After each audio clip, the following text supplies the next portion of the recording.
assets. We're going to be changing the name of the Gulf of Mexico.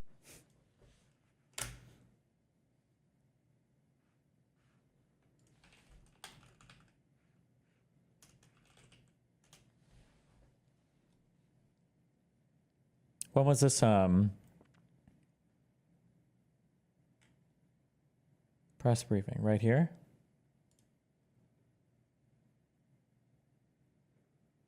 Why you guys get mad when I intro screen for like 6 minutes? Trump can intro screen for like 35 minutes. Why? What the fuck?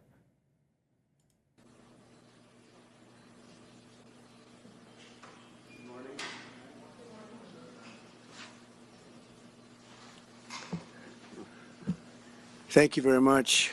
It's an honor to be with you. Many things are happening that are exciting, very exciting for our country. And we're honored to welcome one of the most respected business leaders in the Middle East, indeed the world. He's a founder and chairman of Damac Properties, Hussein Sajwani, a very respected gentleman. And I'm thrilled to announce today that Damac will be investing at least $20 billion over a very short period of time into the United States, and they may go double or even somewhat more than double that amount of money. It's a great thing, and I believe he will say that he's doing it because of the fact that he was very inspired by the election. Okay, they wouldn't do it without that election, I can tell you. A lot of people wouldn't. You saw last week where we have somebody who's going to go from $100 to $200 billion. And we have many other people, someone? And we'll be bringing some of them out. Why is he allowed to say that? Why is he allowed to just say someone? $100 billion. And we have That's a lot of money. Going to Why go not name? From $100 to $200 billion. And we have many other people, and we'll be bringing some of them out. Some of them like to do it somewhat more quietly, and some don't. And they feel so strongly about the country that they want to let people know about it. But it's an honor to have such a great investor investing in our country. The investment will support massive new data centers across the Midwest, the Sun Belt area, and also to keep America on the cutting edge of technology and artificial intelligence. He's very big into the data centers, and that's going to be a very hot item in the coming years, as you know, with AI. In particular, the first phase of the project will be in Texas, Arizona, Oklahoma, Louisiana, Ohio, Illinois, Michigan, and Indiana, those places. And Hussein, I'd love you to come up and say a few words. Thank you very much. Thank you. Thank you. Thank you, Mr. President. It's been amazing news for me and my family when he was elected in November. We've been waiting 4 years to increase our investments in U.S. to a very large amount of money. We are a company operating in more than 20 countries around the world. We have delivered more than 45,000 luxury units and another 45,000 in the pipeline. In data center, we are in 10 countries around the world, in Asia, Europe, and Middle East. And we're very, very excited now with his leadership and his open strategy and policy to encourage businesses to come to U.S. For the last 4 years, we've been waiting for this moment. And we're planning to invest $20 billion and even more than that if the opportunity in the market allow us. But at the moment, we're planning $20 billion in data center, catering for the AI and cloud business for the hyperscalers. Fantastic. Thank you, Mr. Great President. honor. Thank you very much. Thank God. So nice. And that man knows what he's doing. He knows. So, Hussein, we're going to work with you and make sure everything goes smoothly. We have powers that haven't really been used in terms of environmental. If you invest over $1 billion in the United States, we're going to give expedited reviews to everybody because everyone's afraid they're going to come in and get caught in the quagmire, which is very prevalent in the United States, unfortunately, the quagmire of environmental and various other regulations and rules. And I made it a point of telling people if you invest $1 billion or more, and we'll do this for people with far less too, but we guarantee it. We're going to move them quickly through the environmental process. Sometimes people are held up 12, 13, 14, 15 years. I saw it with plants in Louisiana where I got it approved in literally a week. They were through the review in 1 week after spending 14 and a half years trying to get it, and they were going nowhere. It was a terrible thing. So I've been a victim of that myself over the years, and I think I know all the games and all the tricks that are played, and much of it is just done to stop progress. So we're going to be helping you and everybody else that comes to the United States and wants to invest their money, that you don't get tied up for the rest of your life and you can't do anything. This commitment further underscores that many of the greatest business leaders on earth are seeing a very bright economic future for America since the election. As you know, a lot of positive things have happened. We are inheriting a difficult situation from the outgoing administration, and they're trying everything they can to make it more difficult. Inflation is continuing to rage, and interest rates are far too high. And I've been disappointed to see the Biden administration's attempt to block the reforms of the American people and that they voted for. We had a landslide election. We won every swing state. We won the popular vote by millions and millions of people. Nobody even knows how many people, millions. And they're still counting in some areas. You know, they're still counting the vote in some areas. Can you believe this? What a place. What a horrible place. One of the things we're going to do is we've got to fix the election so that we get honest counts and they get done by 10 o'clock in the evening or something thereabouts. They have places where they're still counting votes. President Biden's actions yesterday on offshore drilling, banning offshore drilling, will not stand. I will reverse it immediately. It'll be done immediately. And we will drill, baby, drill. And we're going to be drilling in a lot of other locations. And the energy costs are going to come way down. They'll be brought down to... When does he say something new and like substantive rather than this like the most like the retarded sloganeering for like, this is so boring. Drill, baby, drill, like the slogans. I feel like I'm listening to a fucking sped teacher. Is there... When does he start saying something newer? A very low level, and that's going to bring everything else down. That's what caused it to go up, along with the ridiculous spending on the Green New Scam, all this money, trillions of dollars. It's like throwing it right out the window what they're doing. And they're trying to spend so much now, they're just taking money and giving it to anybody that wants it for any project at all if it's certified under the Green New Scam. And they don't work, and it's too expensive. And the Green New Deal, okay. You know, they told me that we're going to do everything possible to make this transition to the new administration very smooth. It's not smooth because they're doing that. They're playing with the courts, as you know. They've been playing with the courts for 4 years, probably got me more votes because I got the highest number of votes ever gotten by a Republican by far, actually, by a lot. And, you know, we had a great election, so I guess it didn't work. But even to this day, they're playing with the courts. They're friendly judges that like to try and make everybody happy on the Democrat side. It's called lawfare. It's called weaponization of justice, and it's happened at a level nobody's ever seen before. So many. I defeated deranged Jack Smith. He's a deranged individual. I guess he's on his way back to The Hague. And we won those cases. Those were the biggest ones. And the press made such a big deal out of them. But we did nothing wrong. We did nothing wrong on anything. And the people saw that. You know, when they vote, when a Republican, it's not easy for a Republican. When the Republican wins the popular vote by millions and wins all 7. Does he know? He knows that he won the election, right? Like, why is he still crying like a little bitch? Why is he crying so much? Like he won. Why is he still running over all this same shit? Is it going to be like this for 4 years? Is him crying for the last 8 years or what? Of the swing states, people said, well, he could win 4. We won all 7, and we won them by a lot. Did Kamala or Biden ever say anything new and exciting? At least Trump can form a coherent sentence. So 1, no, these are not coherent sentences. If you think so, it's because you're illiterate or you just can't speak English as a primary language. And 2, yeah, the whole campaign was them running on, the whole presidency was them passing new legislation and doing new things. Yeah, what do you mean? That tells you we won. That tells, and they've been watching this injustice. I call it the Injustice Department. What they've done is so bad. The whole world has watched that. And it took work, but it got me a lot of votes because when explained, I mean, we have a judge in New York who's a very crooked judge. I'm under a gag order. I can't even talk about aspects of the case that are the most vital aspects. I'm under a gag. Do you know that I'm the president-elect of the United States of America? I'm a former, very successful president. We had the greatest economy in the history of our country. We had Is that gag order still active? Isn't the case over? That was sealed and beautiful. Everything was good. We had no wars. We defeated ISIS. We had no wars. Now I'm going into a world that's burning with Russia and Ukraine, with Israel. You took a look at that attack on October 7th, the attack on Israel, with the horrible way they got out. Not the fact that they got out. I would have been out before them, but we would have been out of Afghanistan with dignity and strength as opposed to looking like a bunch of fools with 13 dead and many, many badly, horrifically injured. Nobody ever talks about them. No arms, no legs. Nobody ever talks about them. The way they got out was outrageous, leaving billions of dollars of brand new military equipment that I bought in the hands of the Afghans and specifically the Taliban. It's the group.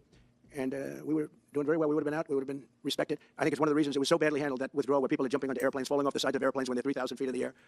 And nobody's ever seen anything like that, the worst. And because of that, I think Russia went and attacked Ukraine. When they saw that, they said, these guys are incompetent. They don't know what they're doing. But we know what we're doing now. And that's going to all end. And we have a great military. I defeated ISIS. As you know, we're in no wars. I just finished a couple.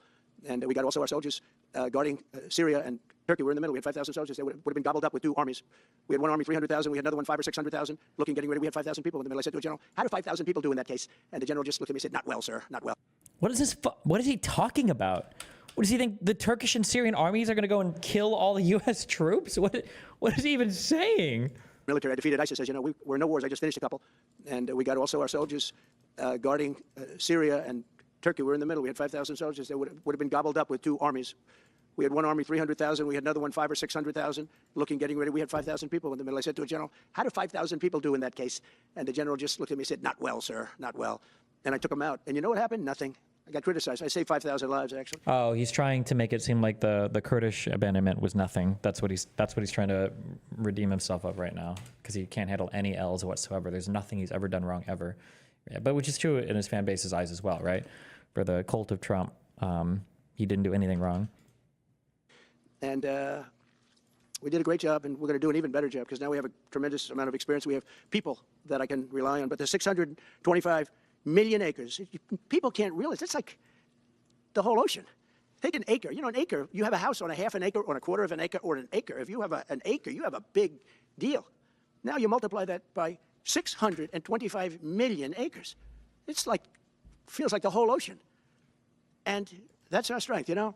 People can say we manufacture, we don't manufacture. The thing we have oil and gas more than anybody in the world. We're going to have more of it, too. But they took away 625 million acres of offshore drilling. Nobody else does that.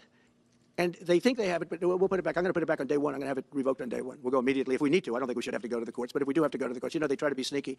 They go in and they say, remember, this is a man that said he wants the transition to be smooth. Well, you don't do the kind of things. You don't have a judge working real hard to try and embarrass you, because I did nothing wrong. By the way, I did nothing, absolutely nothing wrong. If I did something wrong, I wouldn't be standing here right now, because I've won all these cases. Nobody's ever won so many cases as I have against the Justice Department. Did he win any case? What did he win? He lost the New York one. They got the two federal ones dismissed. I don't know what the status is on the Georgia one. He lost the Eugene Carroll one. Smith had cases twice. All over the place. People were being subpoenaed. Lives were being ruined. They were spending everything they had, money. We were helping them out. We had to. They were subpoenaing people that had no idea what they were even talking about. That's a sick group of people. And it was all to influence the election. It was all a fight against a political opponent. We've never had that in this country. We have had that in certain countries. We've had that in third-tier countries. We've had that in banana republics, but we've never had that in a place like the United States. I don't even know if it's been on a small level. I'm sure it has been on a small level, but this was the largest level ever. They brought this moron out of The Hague. He's a mean guy. He's a mean, nasty guy. His picture was perfect, because you look at his picture, you say, that's a bad guy, with his robe, his purple robe. And he executes people. He shouldn't be allowed to execute people, because he'll execute everybody. He's a nut job. But we won all of those cases with him. And, I mean, I don't know the judge in Florida, but we had a brilliant judge in Florida that saw right through it. And we won the case. She was a brilliant judge with great courage. You know, the left, as we call them, the radical left, they have a way, they play the ref, and they play it very hard. They play the ref. They go and say horrible things about judges and prosecutors. And some judges and prosecutors say, look, the only way I'm going to get these people off my back is to give victory to them. Remember, all the people, all the Lexes and the centrists that I talked to and everybody else that talks about how Biden's language was too divisive and all of this, none of them will call out the fact that Trump is just rattling off like a 2016 campaign speech. Like we're a decade in the past with all this random shit, but... They're playing the ref. I think it's illegal what they do. It's almost like talking. It's worse than talking to a judge. But the judge in Florida, Judge Cannon, was brilliant and tough, and she didn't stand for it. And I don't know her. And never met her until the case, and I don't believe I said even one word to her. She's literally a Trump administration appointee, but okay. But she was very, very strong and very, very brilliant, and her opinion was so brilliant that they dropped their appeal. They couldn't beat the appeal. So that's what we're up against. So they say we're going to have a smooth transition. All they do is talk. It's all talk. Everything they do is talk. We're going to have a smooth transition, and then they take 625 million acres, and they essentially landmark it so you can't ever drill there again. Well, we're going to be drilling soon. We're going to be opening up Anwar. We're going to be doing all sorts of things that nobody ever thought was even possible. But remember, and just to get off the subject, because I couldn't believe it when I heard it yesterday, I couldn't believe the size of it. I mean, you put down a map and put this up, it's just massive. And remember that that's worth probably, I mean, I've had estimates, $40 to $50 trillion. That's more than our national debt. Essentially, he's thrown it away. He's thrown it away. Wait, what is he? What? 50. I don't even know what he's talking about. That $50 trillion. So if we owe $35 trillion, he's taken $50 trillion of value and thrown it right out the window. We can't do that. Nobody can do that. One other thing he did yesterday, which was in many ways for the oil is that doesn't go right. Okay, never mind. Okay. is worse. It's hard to believe it can be worse. He wants all gas heaters out of your homes and apartments. He wants them to be replaced by essentially electric heaters. I don't know what it is with electric. This guy loves electric. We're going to be ending the electric car mandate quickly, by the way. This guy loves electric. And we don't have enough electricity. And then we have AI where we need more. And he wants everybody to have an electric heater instead of a gas heater. Gas heater is much less expensive. The heat is much better. It's a much better heat. Why? True. Sometimes I feel electric heat, and it's just not as good as the heat of the gas. It's just one heat is real, and the other heat is just so much. It's such bad heat. As the expression goes, you don't itch. Does anybody have a heater where you go and you're scratching? And that's what they want you to have. They don't want you to have gas where you don't have the problems of the electric. And the source is plentiful. They're much cheaper to operate. They're much better. They work much better. They look much better. 60% of homes and apartments have gas heaters. He wants them all removed quickly. These people are crazy. There's something wrong with them. True. There's something wrong with them. They also want to go back, and they have already started that, to when you buy a faucet, no water comes out because they want to preserve. Even in areas that have so much water, you don't know what to do. It's called rain. Comes down from heaven, and they want to do no water comes out of the shower. It goes drip, drip, drip. So what happens? You're in the shower 10 times as long. No water comes out of the faucet. You want to wash your hands. They want to go back to even stronger than what they have right now. As you know, I ended that policy. You can have all the water you want. It makes no difference. It comes weird, especially in certain areas. We have so much water, we don't know what to do with it. But these are all things. They want very, very little water to go into your dishwasher, almost none. And you know what people do? They just keep pressing, pressing, pressing, keep it going. They end up using more water. Likewise, why? Do you think he's ever used a dishwasher in his life? They keep pressing, pressing, pressing. What are you talking about? What? What is he even? Washing machines, they want in your washing machine to have very little water coming out of the washing machine. So when you wash your clothing, you have to wash it 4 times instead of once. You end up using more water. We're a party of common sense, and things that I'm telling you now is really all about common sense. On January 20th, we'll turn the economy around very quickly, because right now when I think of our economy, I think about inflation. That's what we have. We have inflation, I believe. Oh, true. The thing that hurts the most about this is knowing that, like, Asmongold is watching. It's like, true. Mm-hmm. True. He made a lot of good points in that. Yeah, 100%. True. At a level that we never had before. There's never been anything like it. And over the next 4 years, the United States is going to take off like a rocket ship. But really, it's already doing it. If you take a look, just last month, SoftBank announced the $200 billion. I think it'll be 200. He said between 100. And I said, how about making it 200? And he sort of said yes. But let's say it's 100, but it might be 200, right, Brian? Dollars, United States, creating more than 100,000 jobs. Hussein just announced a tremendous investment that he's going to make, and that's money that's in the bank. He's going to come and do it, and he'll do a great job, and he'll build the best centers in the country, I guarantee, because I know the way he builds. Since my election, the stock market has set records. The S&P 500 index has broken above 6,000 points for the first time ever, never even close. In a single month, small business optimism soared 41 points. It's not a 41. It went up 41 points, and that's the largest in the 39-year history of the group that does it. According to Gallup, the American people's confidence in the economy has just surged to the highest level in history. Common sense. Yep. That's why I have a news conference like that. I take the greatest business leaders in the world. I say, hey, do you want to say you're going to invest the money? They're not looking for news conferences. They're saying, what am I doing? They go in and they invest money. But it's good to know where the smartest business people in the world are investing, and they're investing in the United States. So we've done this all in 2 months of not being there. We haven't been there. And it's pretty amazing, and we think we're going to do some really great things, really great things. We're being respected again all over the world. The Panama Canal is a disgrace, what took place at the Panama Canal. Jimmy Carter gave it to them for $1, and they were supposed to treat us well. I thought it was a terrible thing to do. It was the most expensive structure ever built in the history of our country, relatively. It would be the equivalent of substantially over $1 trillion today. We lost 38,000 people. Think of it, 38,000 people, they died from malaria, mosquitoes. They were unable to stop the mosquitoes. They paid people 5 times more to take the job. Many of those people died. We gave it away for $1. But the deal was that, they have to treat us fairly. They don't treat us fairly. They charge more for our ships than they charge for ships of other countries. They charge more for our Navy than they charge for navies of other countries. They laugh at us because they think we're stupid. How many other people's navies are even going through? Is any of this even true? If I read this, is this literally all going to be bullshit? But we're not stupid anymore. So the Panama Canal is under discussion with them right now. They violated every aspect of the agreement, and they morally violated it also. And they want our help because it's leaking and not in good repair. And they want us to give $3 billion to help fix it. I said, well, why don't you get the money from China? Because China's basically taken it over. China's at both ends of the Panama Canal. China's running the Panama Canal. And they come to see this Biden, this guy who should never have been allowed even to run for president. Of course, he shouldn't have either, because that never happened. It had to be two people, not one. But they want $3 billion to fix the Panama Canal that's run by China and makes a lot of money, China. One of the most profitable structures ever built, because you have ships lined up back to Florida, frankly, and they just keep going through, and the numbers are staggering, $500,000 to $1 million a ship. And they took it away from us, meaning we gave it to them for $1. But not going to happen. What they've done to us, they've overcharged our ships, overcharged our Navy. And then when they need repair money, they come to the United States to put it up. We get nothing. Those days are over. Working with the Republican majorities in Congress, we'll cut taxes, slash regulations, raise wages, and boost incomes at a pace the world has not seen before, and certainly not from our country. We had a big chunk of it for the first 3 years prior to COVID coming in my administration. We had the greatest economy in history. We cut the most regulations in the history of our country, and I did that all in 4 years, by 4 times more than any other president cut. We did that in 4 years, and we were just getting started. We'll impose new tariffs so that the products on our stores will once again be stamped with those beautiful words, made in the USA. And we are not treated well, as you know, by Canada. Canada is subsidized to the tune of about $200 billion a year, plus other things.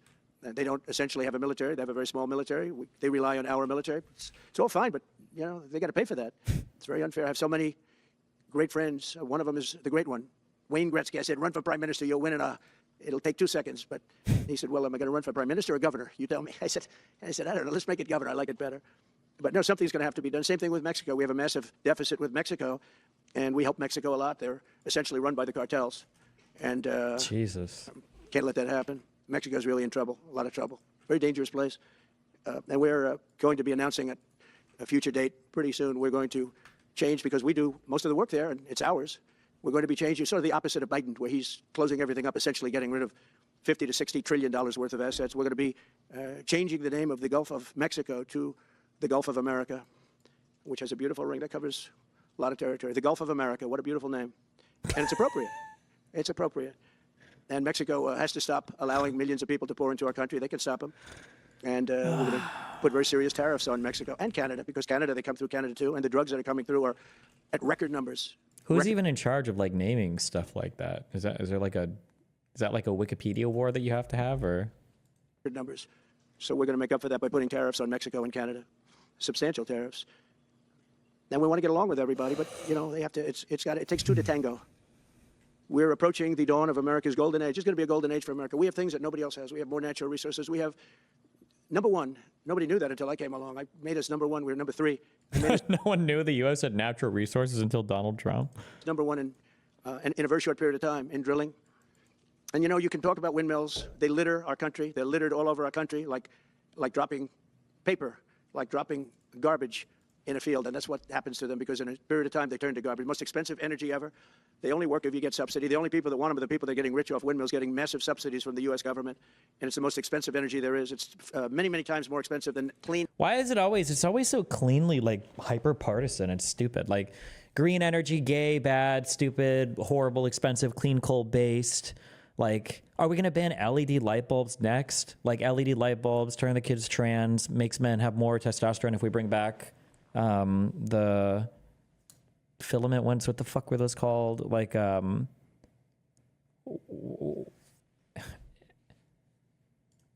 it's so cringe. Natural gas. So we're going to try and have a policy where no windmills are being built, you know, off the coast of New Jersey. Oh, incandescent. Should have never been allowed to run for president. That's a threat to domestic actors. Panama Canal, that's a threat to economic partners. Greenland, that's a threat to NATO partners. USA is no longer reliable. Yeah, you just figured that out. They want to build like 200 windmills. The people are going crazy. Nobody wants them, and they're very expensive. They don't work without subsidy. You don't want energy that needs subsidy. Energy is a good business. You don't need subsidy. But when you build these massive towers, and they're 25 stories tall, 40 stories, they have one 70 stories tall. The blades, they take 3 ships to ship them. It's crazy. They're dangerous. You see what's happening up in the Massachusetts area with the whales, where they had 2 whales wash ashore in, I think, a 17-year period, and now they had 14 this season. The windmills are driving the whales crazy, obviously. And they had actually over, I think, 125 or something over a number of years, and we don't want that to happen. It's a disaster. It's amazing the way a true environmentalist would say, oh, we love wind. It sounds good, but that's about where it ends. You know, after 10 years, you have to redo them. And what happens is they don't do that. They let them stand and they rust, and they say, because of the environment, I'm not a believer in this, but they say you can, because it's a certain fiberglass, that the blades cannot be buried in earth. That's an environment. So what do you do with them? What do you do with them? And I don't know if you've ever gone to Palm Springs, California, or any of these places where you have long-term windmills standing. They're a disaster. They're rusting, rotting, closed, falling down. This is as you enter Palm Springs. And they put new ones next to them because nobody wants to take them down, because why should they take them down? It's very expensive to take them down. And you can't do anything with them because the blades, you can't bury them because of the environmental protection. We'll look at that. Doesn't make sense, but that's what they say. So we are at the beginning of a great, beautiful golden age of business. And I think we're also at a golden age of common sense, because everything I'm saying to you, from a simple water faucet that doesn't allow water to come out appropriately, to all of the other elements of what we do and what we're going to do, to take $50 to $60 trillion off our country's balance sheet because some man that has no idea what he's doing, has no idea. You know it, I know it, the Democrats know it. What they did is a crime by allowing that to happen. And I'll bet you, if you asked him today, how much acreage did you submit? Essentially, did you destroy? You destroyed the economic viability of drilling in the ocean. And with AI coming along and all, you know, a lot of people don't realize that AI is going to be a big thing, but you'll need double the electricity at least that we have right now. So right now we produce electricity. We need double the electricity. So let's kill all the green energy and bring back all the coal. Like, this is so stupid. Like, many, many different things. AI is a very big deal in terms of the future. China is already. And if you even think, I'm saying think, I know that's a hard thing to do. If you think about it, like, technically, green things like solar would pair so well for AI too, right? Because it's not like you need you can run jobs and stuff while it's daytime, right? You don't need like a grid dynamically responding to your giant, you know, AI work overnight or something. Like it would theoretically, like, these energies even work well with these technologies. It's just he's so fucking stupid. Oh my God. Building electric facilities, big, bold electric facilities. And you know how they're being fired up? With coal. They're being fired up with coal. And we're going to build bigger and better ones. People like Hussein that are doing the same thing as he is. I bet they don't do it as well because I know how he does it, but they're doing a lot of things. The problem is they can't get their permits because I say build the plant with the building. So with the structure, build the plant, because if you're going to grids are old. So they said, that's a great idea. In other words, build your electric facility along. Are we just calling any kind of machine learning AI now? All machine learning and anything involving an algorithm, yes, is all AI now. Just like before, every single thing on the internet was the cloud and every single program was an algorithm. Now every single thing is AI, correct? Yes. Alongside of your plant. And you could have extra output if you want, because once you build it, you can make it larger pretty inexpensively. You could have extra output, which you'll sell to the public, but build it with the plant, and people are loving that idea. So we're going to have a lot of fun making America great again, and it's going to happen, I think, very, very quickly. It's already happened. So I would say this, and this has been pretty openly reported by the news. There's never been anything like what's happened since we won the election, a couple of months since we won the election. The whole perception of the whole world is different. People from other countries have called me. They said, thank you, thank you. The perception of the whole world is different. We're going to have to settle some big problems that are going on right now. We're going to have to settle up with Russia, Ukraine. That's a disaster. I look at numbers every week, the number of people being killed in that war. People don't know, mostly soldiers now. But the towns have been obliterated. This was a Biden fiasco that that should have never happened. If we had a real president, if we had a president that knew what he was doing, Russia would have never, ever gone in. But they did. Nah, you're out of your depth here, respectfully. AI right now is specifically just about large language models, image models. Good job, dipshit. Congratulations, Captain fucking Pimpleface. I'm just saying that every single technology that comes out that's new, everybody refers to everything as the new thing. That was the point that I was making. Did go in, and we have a mess. The cities are all blown up. The people have largely left. And the soldiers are killing each other at levels that haven't been seen since the Second World War. So we'll have to get that one straightened out, too. That's a tough one. Much tougher than it would have been before it started, I can tell you that. The deal could have been made just by an average deal maker. Deal could have been made on that. An average deal maker. What are these expressions? Was that ad-libbed, or did you tell the speech guy to write that put average deal maker? An average deal maker could have done this. So thank you all for coming. We'll take a couple of questions. Yeah. Go ahead, please.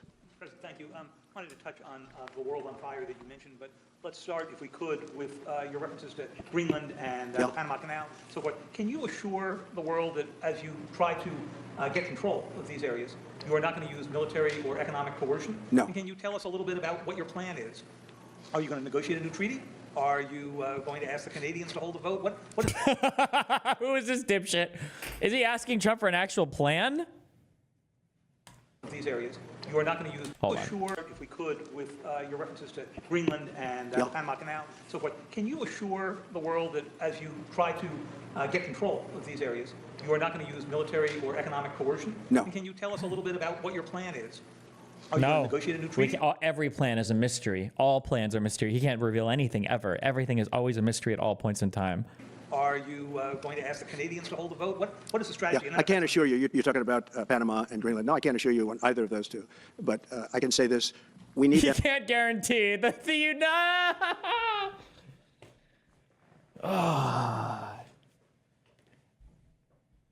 The President of the United States of America just said that he can't guarantee that we won't use military force to capture Greenland.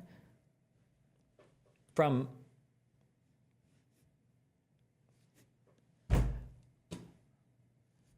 like, what the fuck are we even saying now? What?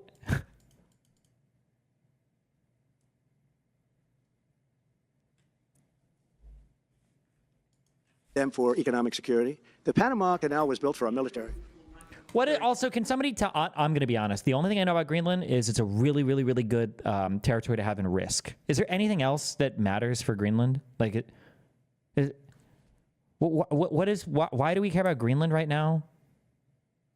Maritime trade. It's also good in Plague Inc.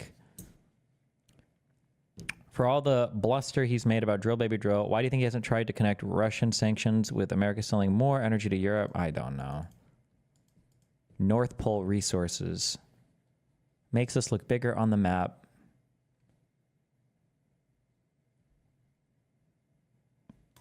I'm not going to commit to that now. It might be that you'll have to do something.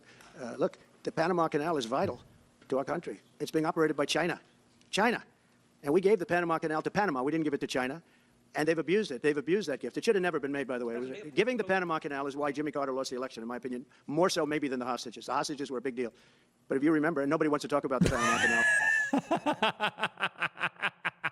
Sorry.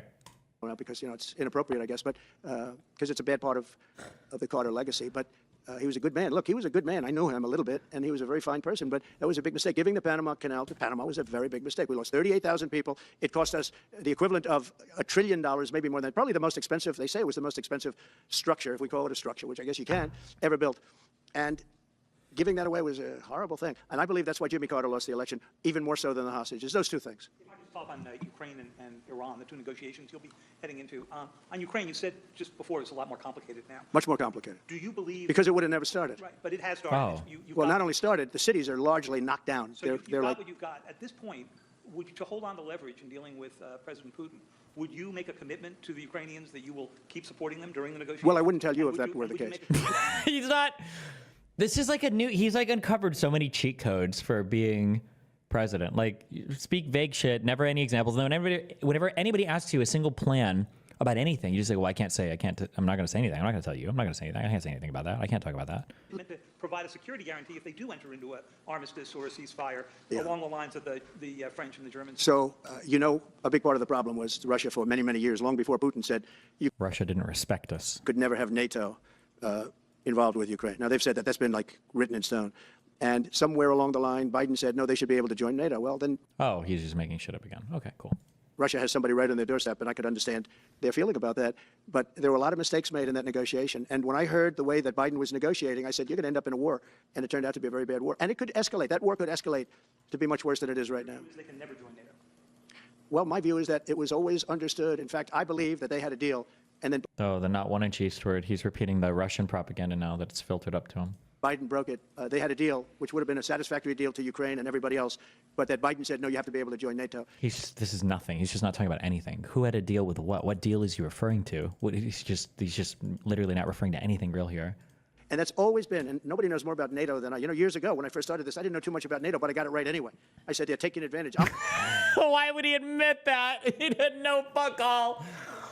Oh, the President of the United States of America, the leader of NATO in the free world. I didn't know much about it. I didn't really know fuck all about NATO. Nobody knows more about NATO than I. Years ago when I first started this, I didn't know too much about NATO, but I got it right anyway. I said, they're taking advantage. I'm the one that got, and the Secretary General was here, as you know, 2 weeks ago, saying that if it weren't for me, NATO wouldn't even exist right now, because I raised from countries that weren't paying their bills. At that time, 28 countries, 20 of them were not paying their bills, 21 to be exact. They weren't paying, or they were paying a very small portion. And I raised over $680 billion, that was the number he gave, by saying, if you don't pay, we're not going to protect you. And as soon as I said that, the money came pouring in. But Obama could have said it. Pouring into what? Other people could have said it. Bush could have said it. Nobody said it but me. I took a lot of heat. They said, oh, that's a threatening statement. Well, they weren't paying their bills. I said, we're not going to protect you if you're not paying the bills.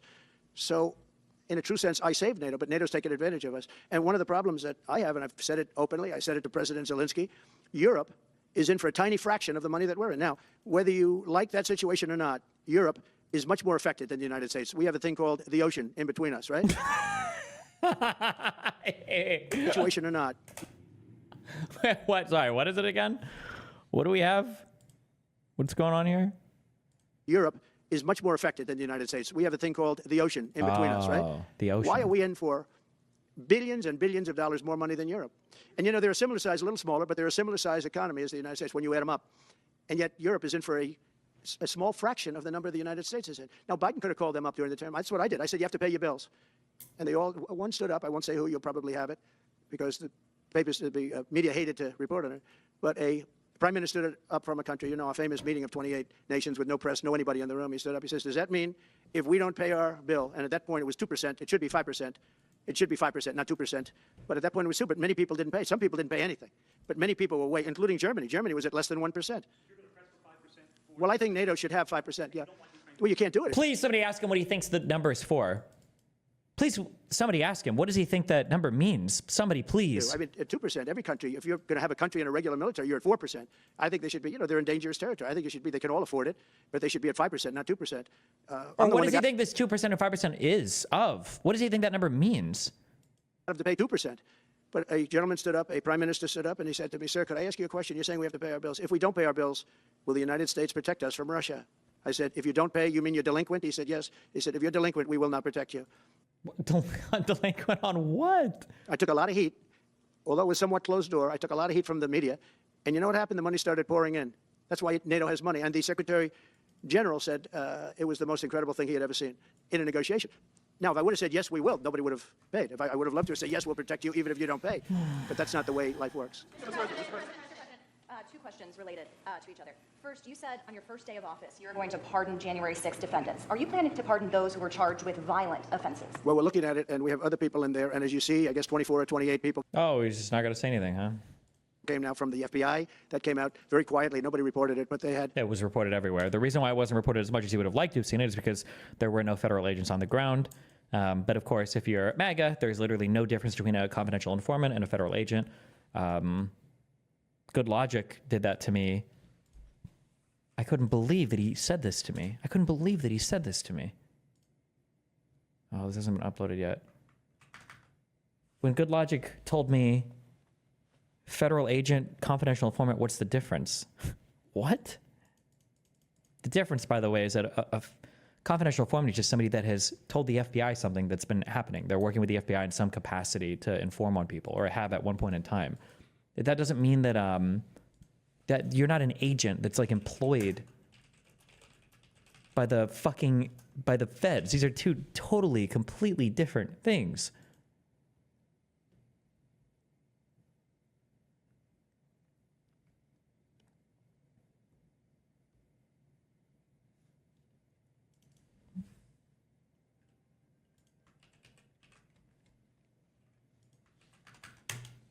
Do you see how convenient? Is it in here? Nope.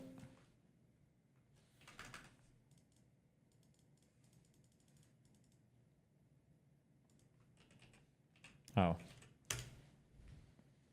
At least that's before he lost his marbles, which frankly probably happened. So probably happened on January 6th when he was on the floor urging Trump to call off his like lunatics that were outside trying to break into whatever feds were the 27 feds. Feds, 27 feds, 27 feds. Feds were the 27 feds who were there. You mean the people who were federal informants at one point in time, right? Yeah, okay. You know that report totally destroyed your entire conspiracy on your side about there being federal agents on the ground, right? Do you acknowledge there were 0 federal agents on the ground? I don't know. That's what the feds are saying right now. But notice how eager he was to cite that 27. I think it's 26. Notice how eager he was to cite that there were people there because the feds said it. But now he doesn't trust the feds when they say there weren't agents there, right? The picking and choosing. Like if they were going to lie about that, why wouldn't they just say nobody was there or none of those people were even CIs? But my Okay. my Wait. So you president told acknowledge me, that report? You acknowledge there's zero evidence that there were any federal agents on the ground whatsoever. my president. Wait. Do you acknowledge there was zero? There's President zero evidence that Biden there's any. told me that I can't trust his DOJ. I can't. And then we meme. That's I good because can't you don't trust trust President Biden. So you acknowledge that there's been no report, no evidence. There's zero federal agents on the ground, right? Are we trying to get somewhere? Or are you just trying to? You score just brought up points? out of. Now he says I'm trying to score points after he memes his way through not answering a question when he's the one who brought up. Yeah. Ugh. You see, I guess 24 or 28 people came now from the FBI. That came out very quietly. Nobody reported it, but they had people in some form related to the FBI. They had 4 or 5 people that were strongly related to the FBI. We have to find out about that. We have to find out about Hezbollah. We have to find out about who exactly was in that whole thing, because people that did some bad things were not prosecuted. You know, I see it all the time, and you see it too. People that were doing some bad things weren't prosecuted, and people that didn't even walk into the building are in jail right now. So we'll be looking at the whole thing, but I'll be making major pardons. Yes, please.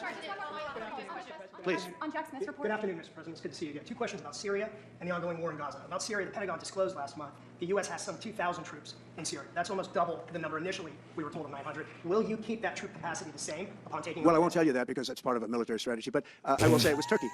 Turkey's been after that country in different names and different forms and shapes for 2,000 years. Those people that went in are from Turkey. And President Erdogan is a friend of mine. He's a guy I like, respect. I think he respects me also. He's the one that didn't go after certain people after I requested that he not. You know who I'm talking about, the Kurds. I don't know how long that's going to, because they're natural enemies. They hate each other. But he didn't do that. What does natural enemies mean? Wait, that's okay. That yet, and he didn't do it in the past also. He started, and I said, please don't do that, and he didn't do it. So, but if you look at what happened with Syria, Russia was weakened, Iran was weakened, and he's a very smart guy. And he sent his people in there through different forms and different names, and they went in and they took over, and that's the way it is. I'm sorry, I don't mean to interrupt you. Do you have concerns about HTS taking control of By the way, I Syria? have the envoy here. Is that in the back? Standing with my son, Eric, is Steve Witkoff, who's just got back from the Middle East, and he's done a fantastic job. He has no idea what any of these abbreviations or any of these people are. He's a great deal maker. I said, what we need there is a deal maker, because nobody makes a deal. We have people that understand where the rivers are. And Who's going to make a deal? What, with the internal Syrian conflict? What, we're going to go in and make a deal between? We're not even a party to this. What are you talking about? where the meets and bounds are, but they can't talk. They can't make deals. Steve's done a great job. I just want to thank you, Steve. You've been working endlessly for months, and he's working specifically on the hostages, trying to get them back. Well, that was my second question is, Hamas Steve, come up for a second. Maybe you might want to say a couple of words. Sir, I didn't Hamas released another hostage. I didn't know Steve was going to be here, actually. Neither did I. He's done a fantastic job, and it's a dangerous job, too, and we appreciate it. He didn't know about this kind of danger and the other deal-making he does. Now he sees a lot of big danger. Come on up, Steve. Mr. President, can I ask you a second part of that? Hamas Yeah, released just one another second, hostage please. video. I'm going to give you a little report on the hostages, if I can. Steve? Thank you very much. Thank you, Mr. President. Wow. Well, I think we're making a lot of progress, and I don't want to say too much because I think they're doing a really good job back in Doha. I'm leaving tomorrow back to go to Doha, but I think that we've had some really great progress, and I'm really hopeful that by the inaugural, we'll have some good things to announce on behalf of the president. Wow. I actually believe that we're working in tandem in a really good way, but it's the president, his reputation, the things that he has said. We really don't give a fuck about this thing anymore, huh? Was this just like a meme? Why don't we just like why don't we just like trash it? Like, you're not supposed to be able to do these types of negotiations until you're like officially elected, or not elected, like in office. But I guess we just don't give a fuck about the Logan Act at all, I guess, huh? Okay, whatever, based. That are driving this negotiation, and so hopefully it'll all work out and we'll save some lives. I believe we've been on the verge of it. I don't want to discuss sort of what's delayed it. There's no point to be negative in any way. But I think it's the president, his stature, what he said he expects, the red lines he's put out there. That's driving this negotiation. I'm going back probably either this evening or tomorrow night. Are you confident there'll be a deal before January 20th, or is that something that's likely to happen? If there's a deal even at all, and we've been hearing this now for the better part of. I know. I would say. They better be. Right. I would say that the president is exasperated. I don't want to talk for him, but look, I don't know anyone who delegates better than President Trump. He gives us a lot of authority to speak on his behalf, and he exhorts us to speak emphatically. And emphatically means you better do this, because the alternative. Is what? Waiting for President Trump to take office. No, I think they heard him loud and clear. Better get done by the inaugural. But when you say all hell will be Before I paid, take office. all hell must be paid if they don't release the You know what that hostages. means, don't you? Well, Do I have to define it for you? Look, all No, I hell think will I break can out. telegraph If it. those hostages aren't back, I don't. Do I have to define it for you? Do I have to say anything of substance? want to hurt your negotiation. If they're not back by the time I get into office, all hell will break out in the Middle East. And it will not be good for Hamas, and it will not be good, frankly, for anyone. All hell will break out. I don't have to say anymore, but that's what it is. And they should have given them back a long time. They should have never taken them. They should have never been the attack of October 7th. People forget that. But there was, and many people are killed. They're no longer hostages. I have people from Israel and others calling, begging me to get, we had also people there from the United States, just so you know. They're holding some so-called hostages from the U.S. But I've had mothers come to me and fathers crying, can I get the body of their son back? Can I get the body of their daughter back? That beautiful girl where they threw her in the car, pulled her by her ponytail and threw her in the car like she was a sack of potatoes. I said, what happened to her? Sir, she's dead. Hold on, I could be wrong. I thought she was German or Austrian or whatever. Germany and Austria occupy the same place in my mind. Was that girl American? Did he go and talk to did he go talk to her parents too? I mean he's the president, maybe. I don't know, man. Maybe. I don't even know if he knows what the fuck he's talking about. Does he even know what he's Like a get the body of their son back. Can I get the body of their daughter back? That beautiful girl where they threw her in the car, pulled her by her ponytail and threw her in the car like she was a sack of potatoes. I said, what happened to her? Sir, she's dead. Like a 19, 20-year-old beautiful girl. And the way they treated her. And I just say this very simply. Steve's got a job to do. He's a great guy, great negotiator, great person. They respect him over there already. It's what we needed over beautiful there. We have people that know everything about the Middle East, but they can't speak properly. They don't know. He's a great negotiator. That's what I needed. I could have sent that gentleman right over there, Hussein. He's a great negotiator. There are people. They're rare. Great negotiators are very rare, like a great surgeon. But we have the right person. But I tell this, I don't want to hurt the negotiation. If the deal isn't done before I take office, which is now going to be 2 weeks, all hell will break out in the Middle East. Yeah, Thank you, Mr. President. He's done a great job. Thank you. President, more than 140 police officers were injured by rioters on January 6th. Will you pardon anyone who attacked a police officer? Well, the only one that was killed was a beautiful young lady named Ashley Babbitt. She was killed, and there was actually... She was killed for no reason, by the way. She was a young lady, small girl, shot for no reason by the evil feds. somebody else that was killed, also a MAGA person, but people don't give it 100% credibility. I'm going to find out about it, and we're going to find... Wait, who else? What? Is he talking about the woman who OD'd and was trampled or whatever? But she died from, I think, from an overdose. Fuck. I think she was on fucking Molly. the one lady. Unless, I don't know who else he could be talking about. young lady named Ashley Babbitt. She was killed. And there was actually somebody else that was killed, also a MAGA person, but people don't give it 100% credibility. I'm going to find out about it, and we're going to find out. But Ashley Babbitt was killed. She was shot. She had never been shot. She was shot for no reason whatsoever. Yep. In fact, they say that she was trying to hold back the crowd. Yeah, oh, that's the same shit my mom repeats to me. Yeah, she wasn't even going through the window. She was just there.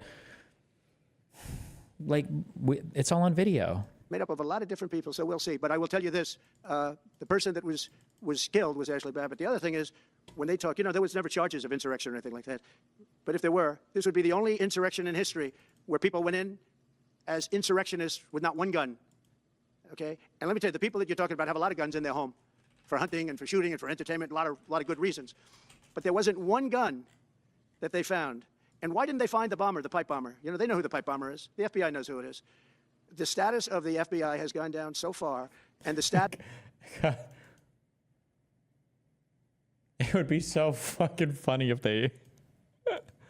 if they did a huge investigation at it. I don't think there's any merit to this, right? I'm just repeating like a funny conspiracy that I've seen, is that it was Marjorie Taylor Greene. It'd be so fucking funny. Status of the DOJ, or as I call it, the Department of Justice. It's the Department of Injustice. It's being laughed at all over the world. And hopefully with Pam Bondi and with Kash Patel and with other people that we're putting in, that will all come back. If you do a poll in the FBI, I guarantee I'm at like... The FBI needs a flush like you've never seen. True. 90% with the agents of the FBI, but they have hurt that incredible place. Law enforcement, I mean, you think of the FBI, they raided this house. By the way, they could have told me, could I see this guy? I would have given him, I actually told them, come in anytime you want. You can see anything. They raided the house, and the case was dismissed. And now I'm in litigation. I'm suing them for doing that, and I feel so badly doing it. I'm the president. Wait, is he talking about the FBI raid on Mar-a-Lago? Wait, who the fuck is he suing? Sorry, and the status of the DOJ, or as I call it, the Department of Justice, it's the Department of Injustice, being laughed at all over the world. The Department of Injustice.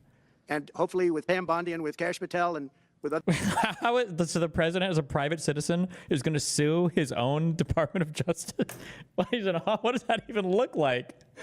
Bro, that's the best hack ever. Can I just sue, as a private citizen, my own DOJ and then order my own DOJ to lose the case? This is like a fucking free money hack. Hello? Other people that we're putting in. Like, we've announced today that we're going to settle with Donald J. Trump for $100 trillion because that's what would be right. Will all come back.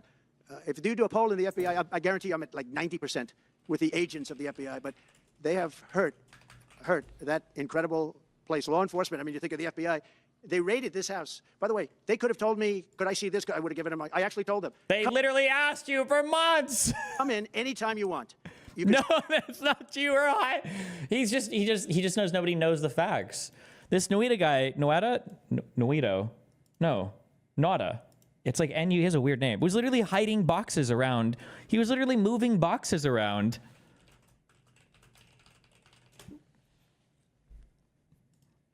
to hide all this shit. Where did you get this? I invited them in.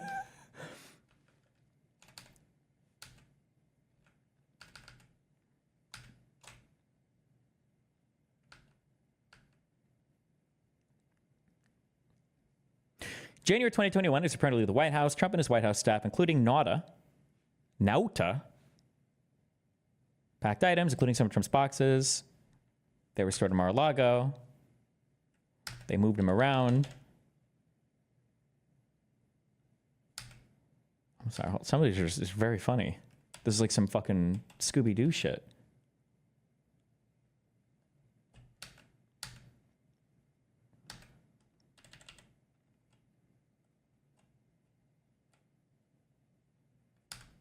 Literally have pictures of these documents saying classified, just like strewn out on the floor.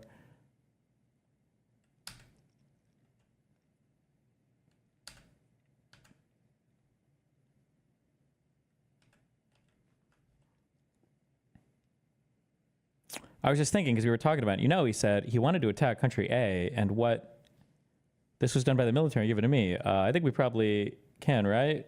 I don't know. We'll have to see. Yeah, we'll have to try to declassify it. Figure out CH President, I could have declassified it. Yeah, haha. Now I can't, but this is still a secret. Yeah, haha. Now we have a problem. Isn't that interesting?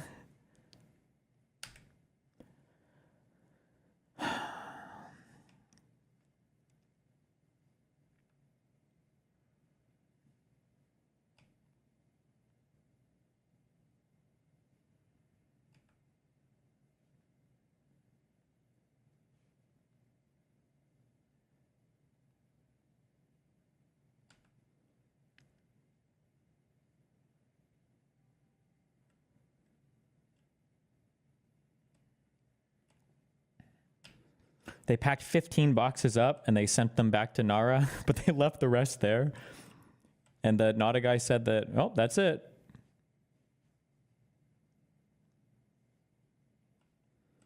When asked whether he knew where Trump's boxes had been stored before they were in Trump's residence and whether they had been in a secure locked location, Nara falsely responded, I wish I could tell you. I don't know. I honestly just don't know.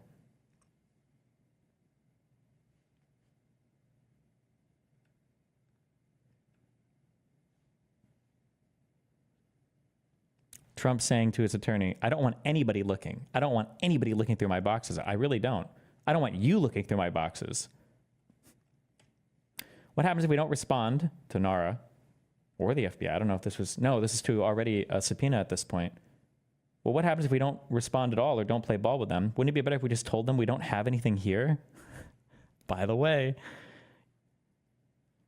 regardless of the crazy attorneys that I've spoken to so far that all seem to forget this, you cannot advise your client to commit a crime.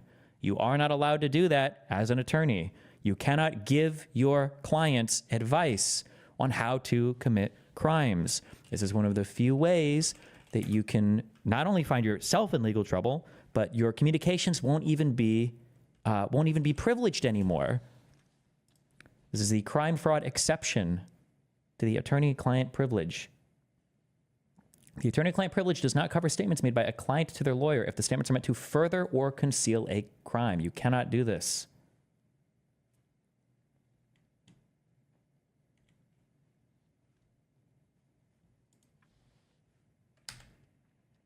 Well, look, isn't it better if there are no documents?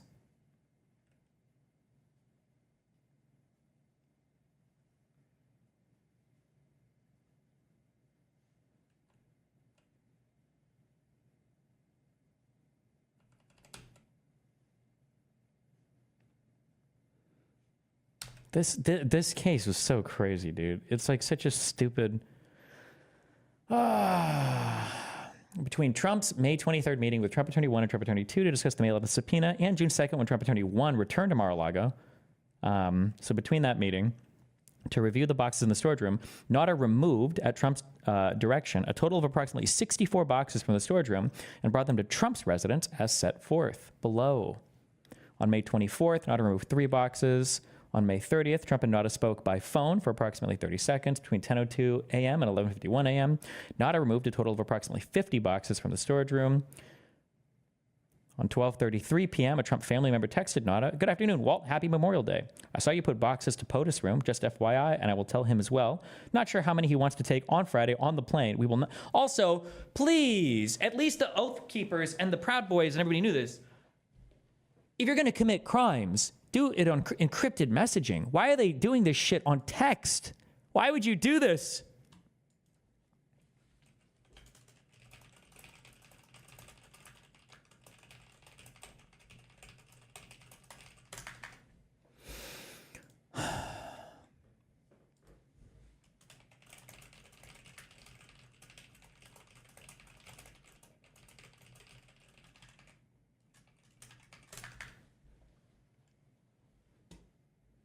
Good afternoon, ma'am. Smiley face emoji. Thank you so much. I think he wanted to pick from them. I don't imagine him wanting to take the boxes. He told me to put them in the room and that he was going to talk to you about them. God, it's...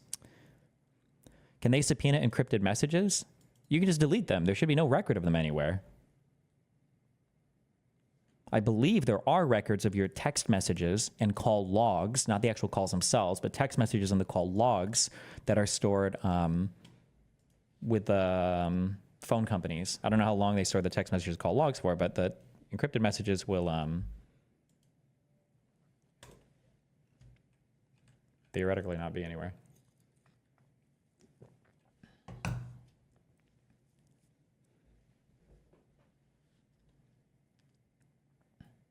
This attorney, Trump Attorney 1, who's literally being used to commit crimes. He's not even being informed of all the crimes being committed. This is some Scooby-Doo shit. On June 2nd, Trump Attorney 1 was scheduled to review Trump's boxes in the storage room. Trump spoke with Naughter on the phone at 9:29 a.m. for about 24 seconds. Later that day, between 12:30 and 12:50, Naughter and de Oliveira moved approximately 30 boxes from Trump's residence to the storage room. In sum, between May 23rd and June 2nd, before Trump Attorney 1's review of Trump's boxes in the storage room, Naughter, at Trump's direction, moved approximately 64 boxes from the storage room to Trump's residence, and Naughter and de Oliveira brought to the storage room only approximately 30 boxes. Neither Trump nor Naughter informed Trump Attorney 1 of this information. It's like, it's just the most autistic shit ever. Trump and Trump Attorney 1 then discussed what to do with the red weld folder containing documents with classification markings and whether Trump Attorney 1 should bring them to his hotel room and put them in a safe there. During that conversation, Trump made a plucking motion as memorialized by Trump Attorney 1. He made a funny motion as though, well, okay, why don't you take them with you to your hotel room, and if there's anything really bad in there, like, you know, pluck it out. And that was the motion he made. He didn't say that. This is why I get ass pained when Pisco compares the Biden stuff to this, even if Biden was moralizing stuff or whatever that he wasn't supposed to. Like, the difference is obvious. And then earlier that day, do we even have this stuff back? The boxes that were loaded onto an airplane and then flown to wherever the fuck Trump's residences are to the north. Do we ever get all like that stuff back, or is that just lost forever, or?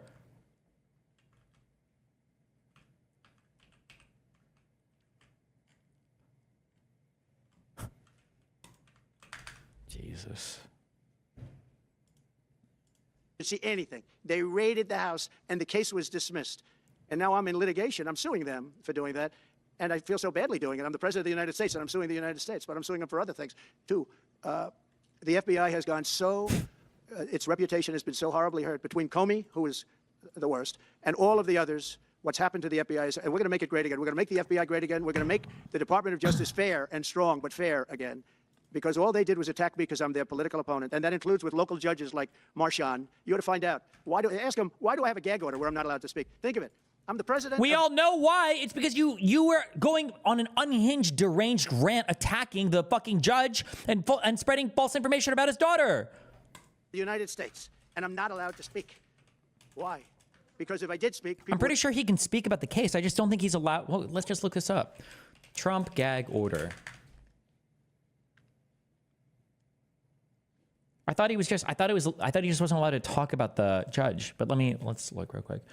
2 months after his felony conviction, Donald Trump still doesn't allowed to say everything he wants about his historic hush money criminal case after New York appeals court upheld his gag order. We've heard the state's former president. So anyway, last minute argument that he's unfairly muzzled. At the same time, Trump lawyer.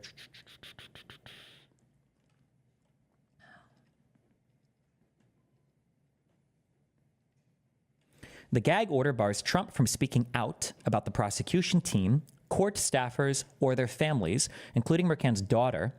It's Mercan, right? A Democratic political consultant. In June, Mercan lifted a ban on Trump commenting about witnesses and jurors, and he has always been free to speak about the judge and the Manhattan District Attorney Alvin Bragg. Oh, so it's not even about the judge himself. It was just the judge's daughter. And I'm pretty sure he can speak about the case. He can say anything you want about the case. Like, oh, God, just lie. Would understand the scam. It's a scam. And we have very dishonest judges, and New York judges are very bad. We had one that valued this house at $18 million because it was good for their case. He actually valued that chandelier is worth more than $18 million. He valued this house at $18 million. And we have another one who was so nasty, so horrible, such a brute, a most vicious, vile person. What are the specific differences between Trump's case and Biden's classified documents case? How do you best approach this argument with conservatives? So when it was either Biden or one of his lawyers found a document in his house, they contacted, it was either NARA or the FBI immediately to let them know, hey, we found some classified material here. What do you want us to do? And then that's how that proceeded. With Donald Trump, it was like 9 or 10 months of being unresponsive to NARA and then eventually returning some things to NARA while lying about concealing other things. Then an FBI investigation started because they realized a lot of it was classified. And then the FBI not getting responses from Trump and having to issue subpoenas. And then eventually the FBI, after not getting adequate responses of the subpoenas, had to raid Mar-a-Lago. And all during this time, Trump was using his employees to obstruct this investigation in multiple ways by moving stuff around and hiding it, or trying to get his lawyers or other people to lie to the FBI, saying that all of it had been returned. This is like night and day. These are New York judges. But we've won most of the cases, so we're very happy about that. Please. Your position is clear. But have you directed your staff to take specific actions to draw plans? And can you elaborate again? You didn't rule out military coercion. Well, we need Greenland for national security purposes. I've been told that for a long time, long before I even ran. I mean, people have been talking about it for a long time. Wait, what? Specific actions to draw plans. And can you elaborate again? You didn't rule out military coercion. Well, we need Greenland for national security purposes. I've been told that for a long time. This is an unhinged statement, okay? I don't understand. Hold on, there's not some dumb fucking shit I'm missing. Let me just check. I should not look this up on stream in case I'm... Okay, yes. Denmark is part of our fucking alliance, okay? Like, literally an allied country. Like, in the truest, realist... Not like Israel's our allied country, but, like, they're literally a country that is in a military alliance with us. I'm pretty sure Greenland is owned by Denmark. Dog, what are you doing? What are we... Why are we talking about invading our fucking allies? What the fuck are we talking about right now? What are we talking about?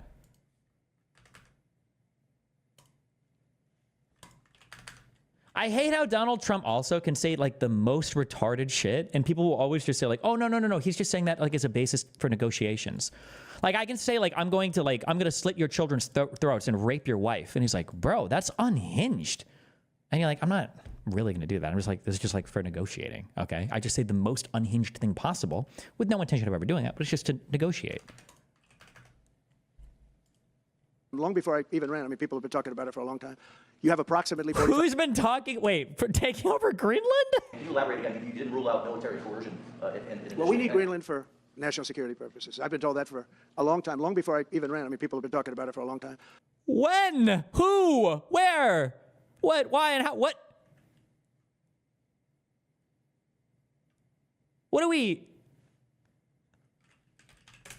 I'm not making this up in Risk, and that Greenland is that it is the big thing, right? I don't even know what the countries of the things were on this. Now I guess now that I know all the countries, did they just like make shit up on this? Hold on. What is this Risk map? Okay, Alaska's here. Okay, Alberta is just all of that. Okay, BC doesn't exist, I guess. All right, Northwest Territory, no one cares. Ontario and Quebec, close enough, I guess. Greenland is up here. Western United States and Eastern United States. Okay, based. Central America, damn. They couldn't even call it all Mexico or something. Okay, Venezuela is on the up and coming. Okay, we got Brazil, Peru, and Argentina. Okay, based. Do we really need these Paraguay, Uruguay, these like smaller, Ecuador, Colombia? Who knows about those? Okay, no one cares. Oh, wait a second. How much of our world leaders just making military decisions based on on the Risk map? Wait, what is happening right now? Why is it Northern Europe, Southern Europe, Western Europe? I bet Risk was made by an Eastern European. And he's like, fuck, nobody likes Eastern Europe. Fuck it. Just call it all Ukraine. Fuck this shit. No, it was made by a Western European.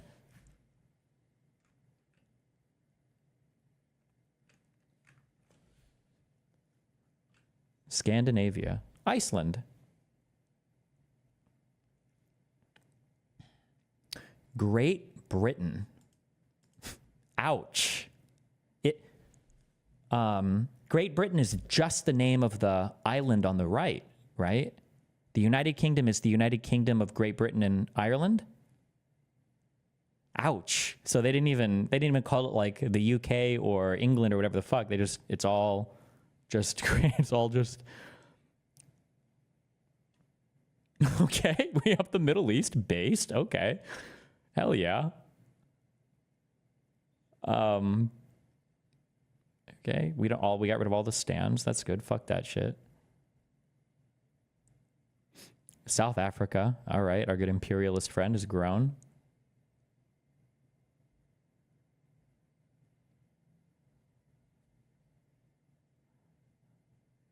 Siam, based. Damn, China got fucked. What the fuck is this? Holy shit, they dicked down Russia hard. Oh my God.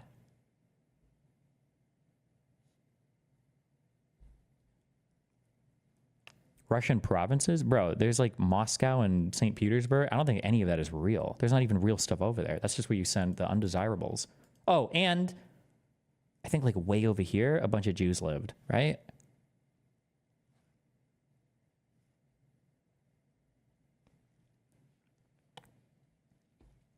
Where did all the Jewish people live? Jewish people, it lived in Russia.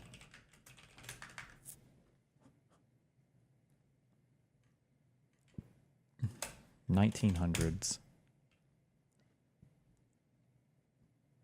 The Pale of Settlement.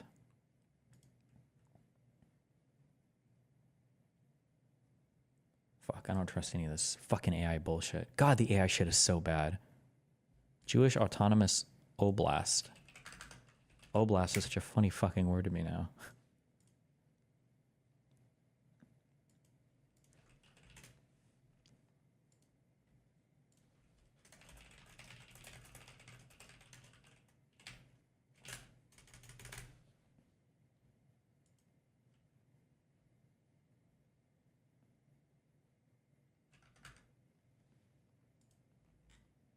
Oh yeah, look, they are way over there. See, look, I remember stuff. Right up here next to North Korea.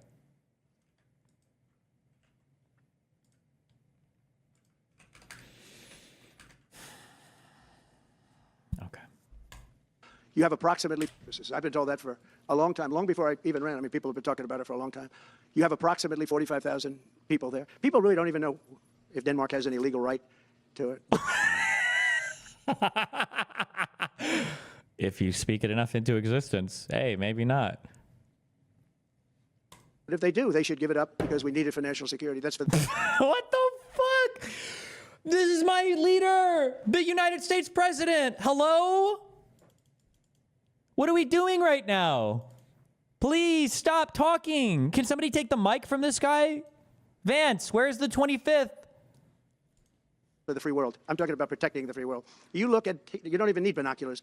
You look outside, you have China ships all over the place. You have Russian ships all over the place. We're not letting that happen. We're not letting it happen. And if Denmark wants to get to a conclusion, but nobody knows if they even have any right, title, or interest. The people are going to probably vote for independence or to come into the United States. But if they did do that, then I would tariff Denmark at a very high level. No, we're not at that stage, but we have people, I haven't even entered office yet. Secondly, sir, Elon Musk has drawn some criticism and a lot of attention for some of his actions and provocative statements about foreign affairs, including in Europe. Your reaction to that, is that appropriate for you? Mean where he likes people that tended to be conservative? I don't know the people. I can say Elon's doing a good job, very smart guy. I don't know the people you're talking about. He was, I know he said some negative things about a couple of people that are running for office, but that's not so unusual. Yes, please. I wanted to ask you about Ukraine and Putin.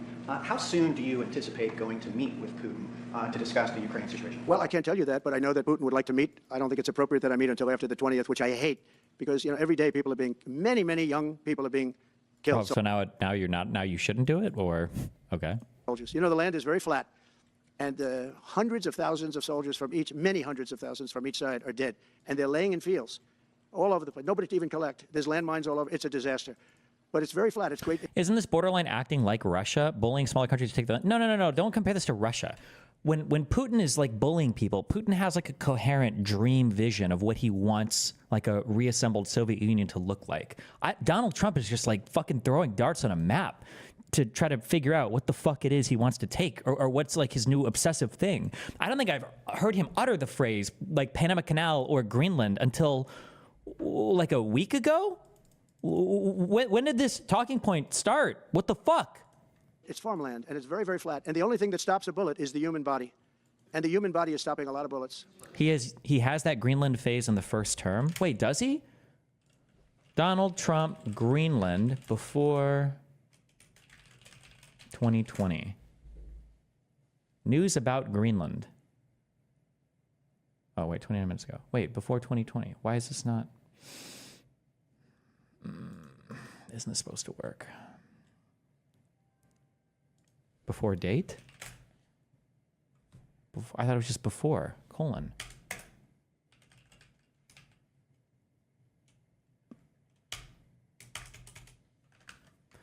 Go back in the video 10 seconds. Why? What it?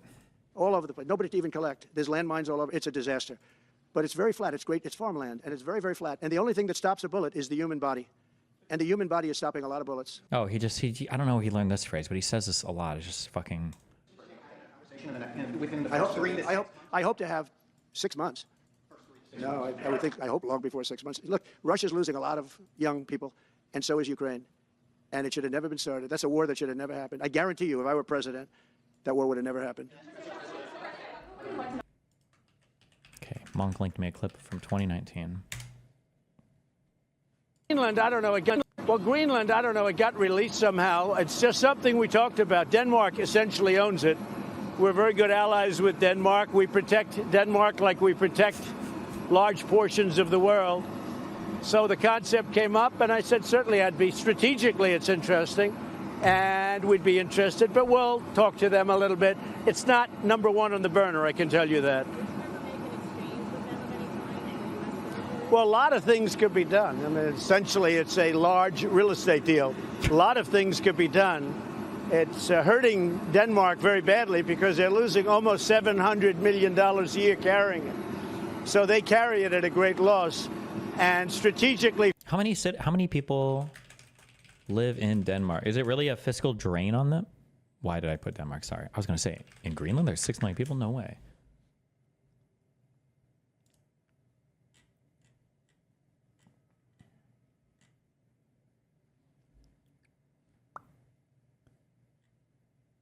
I don't even know where he's getting any of these fucking numbers from. I have no idea. For the United States, it would be nice. And we're a big ally of Denmark, and we help Denmark, and we protect Denmark, and we will.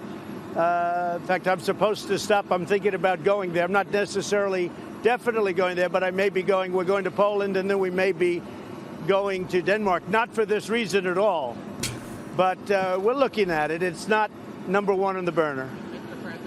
Okay. Nominate to replace Michael Barr as vice chair for the I'll be announcing somebody. We were working under the assumption that you're serious about making Canada 51st state of the United States.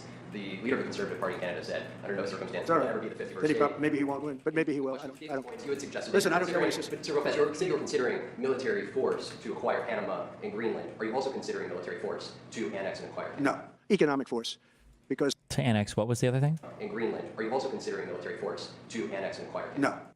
Annex inquiry? Inquireda? In Greenland, are you also considering military force to annex and acquire Canada? No. Oh, to annex and acquire Canada. Oh, thank God. Okay. Okay. Military's on the table for Greenland, off the table for Canada. Thank you. Whew. Okay. At least we clarify that one. Thank goodness. Economic force, because Canada and the United States, that would really be something. You get rid of that artificially drawn line, and you take a look at what that looks like, and it would also be much better for national security. Don't forget, Wait, why does he have the exact opposite take with Canada as he does with Mexico? You get rid of like free trade, like interflow of goods and services. Like, why is he super pro free trade when it comes to Canada, but not when it comes to Mexico? I'm going to be honest. No offense to Canada, and I love you guys. I feel like taking over Mexico would actually just be better for the United States. They have a way bigger workforce. Listen, if you're U.S. and you hate H-1B, you hate Indians now, whoo, you haven't seen fucked, okay, Indian type immigration, all right, in the U.S. You don't even know what that looks like. Will you annex Canada? Whoo, you're going to have something to be racist about. Okay, just kidding. Not good. You should never be racist. But like, we basically protect Canada. But here's the problem with Canada. Does the European Union imply military collaboration? Does NATO supersede the EU for member states or both? So the European Union is an international. What the fuck is supranational? That's within nations, right? That would just be national. Supranational? International. What's the difference between international, supernatural? Supranational. The EU is just a large kind of like governing-ish body. It doesn't do military stuff. There is no military component of the European Union, unless you ask Tim Pool or some people who think there's a secret EU military or whatever. NATO is only a military alliance. NATO, I don't believe that we don't do like cash transfers or subsidizations or any kind of like economic trade stuff for NATO. NATO is just military stuff.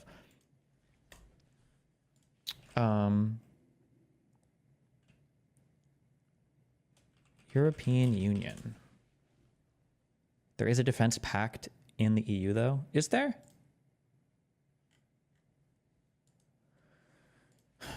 Control F. Defense. Ooh, they spell it wrong. Just kidding.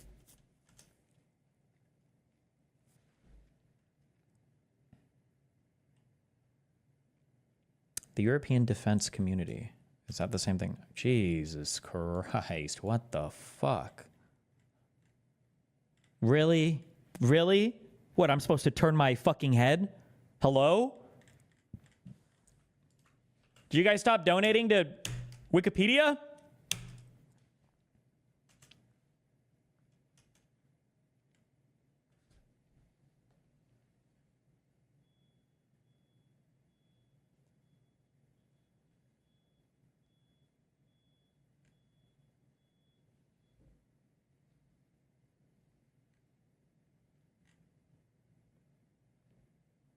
Okay. There might be some kind of military defense common.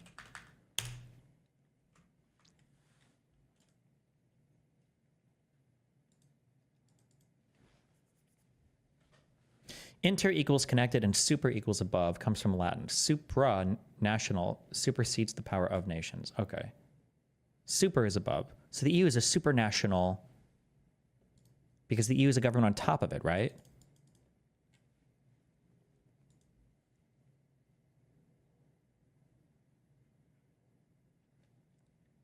If a member state is the victim of armed aggression on its territory, the other member states shall have towards it an obligation of aid and assistance by all means in their power in accordance with Article 51 of the UN Charter. They shall not prejudice the specific character of the security and defense policy of certain member states. And then you have to be consistent with your NATO, and you have to be consistent with your NATO commitments. No, it's based on treaties, not a constitution, so it's still international. International versus supranational.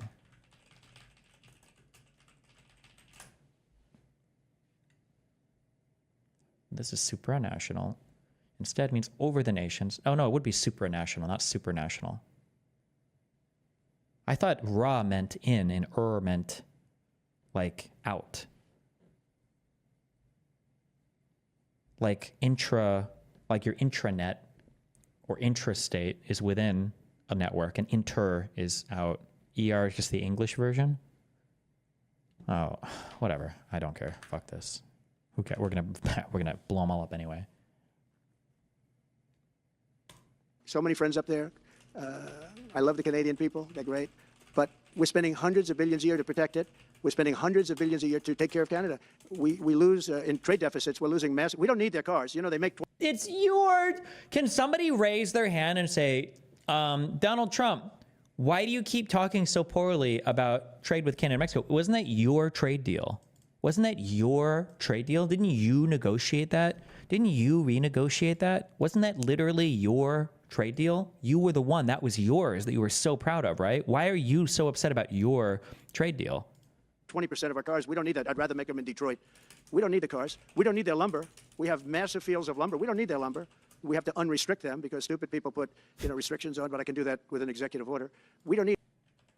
We have to unrestrict them because stupid people. We don't need their lumber. We have massive fields of lumber. We don't need their lumber. Oh. We have to unrestrict them because stupid people put, restrictions on, but I can do that with an executive order. We don't need anything they have. We don't need their dairy products. We have more than they have. We don't need anything. So why are we losing $200 billion a year and more to protect Canada? And I said that to, as I called him, Governor Trudeau. I said, listen, what would happen if Just as a reminder, you're not losing money on a trade deficit. That just means that we're buying more from them than they're buying from us. But that money can still make its way back to the United States in other ways, like investment. Like what he keeps bragging about, these companies are coming back to invest in us. One of the reasons why they might be, and I don't know, this is getting too microecon? I think it's microecon. Macroecon? A combination of both, I guess. I don't know. When you talk about like the trade, the books, what's it called? The books. There's a name for the book. The balance book. There's a name for the book. Metal dipshit in chat will say it soon. Part of other countries investing in us is them holding USD because they have so much because of trade imbalance, so that money comes back and then they reinvest in the United States. You're not necessarily, balance of payments. That is one other thing. We're not necessarily just losing money. It's not just like. We didn't subsidize you, if we didn't, because we give them a lot of money. We help them. As an example, we're buying icebreakers, and Canada wants to join us in the buying of icebreakers. I said, we don't really want to have a partner in the buying of icebreakers. We don't need a partner. But wait, why not? We don't want to work with other countries and be. Because we give them a lot of money. We help them. As an example, we're buying icebreakers, and Canada wants to join us in the buying of icebreakers. I said, we don't really want to have a partner in the buying of icebreakers. We don't need a partner. But no right. Nope. No right. Here's what we have. We have a right not to help them with their financial difficulties because we owe $36 trillion still. We're going to start knocking it out pretty fast, but we're going to be able to do it because of energy and other things. But no right. No right. But why are we supporting a country, $200 billion plus a year? Our military is. We're not supporting them. We're buying things from them. That's trade. We're buying from them. We buy things from them. At their disposal, all of these other things, they should be a state. That's why I told Trudeau when he came down, I said, what would happen if we didn't do it? He said Canada would dissolve. Canada wouldn't be able to function if we didn't take their 20% of our car market. They send us hundreds of thousands of cars. They make a lot of money with that. They send us a lot of other things that we don't need. We don't need their cars, and we don't need the other products. We don't need their milk. We get a lot of milk. We get a lot of everything. And we don't need any of it. So I said to him, well, why are we doing it? He said, I don't really know. He was unable to answer the question. But I can answer it. We're doing it because of habit. And we're doing it because we like our neighbors, and we've been good neighbors. But we can't do it forever. And this is your trade deal. This is your trade deal. Why does nobody tell him this? How does nobody call him out on this? NAFTA was superseded by the U.S. Mexico-Canada Free Trade Agreement or whatever. Why? How is he allowed to do this? How does nobody call him out on? Or I'm sorry, the North American Free Trade. No. That was what NAFTA was called. USMCA. The agreement between the United States of America, Mexico, and Canada.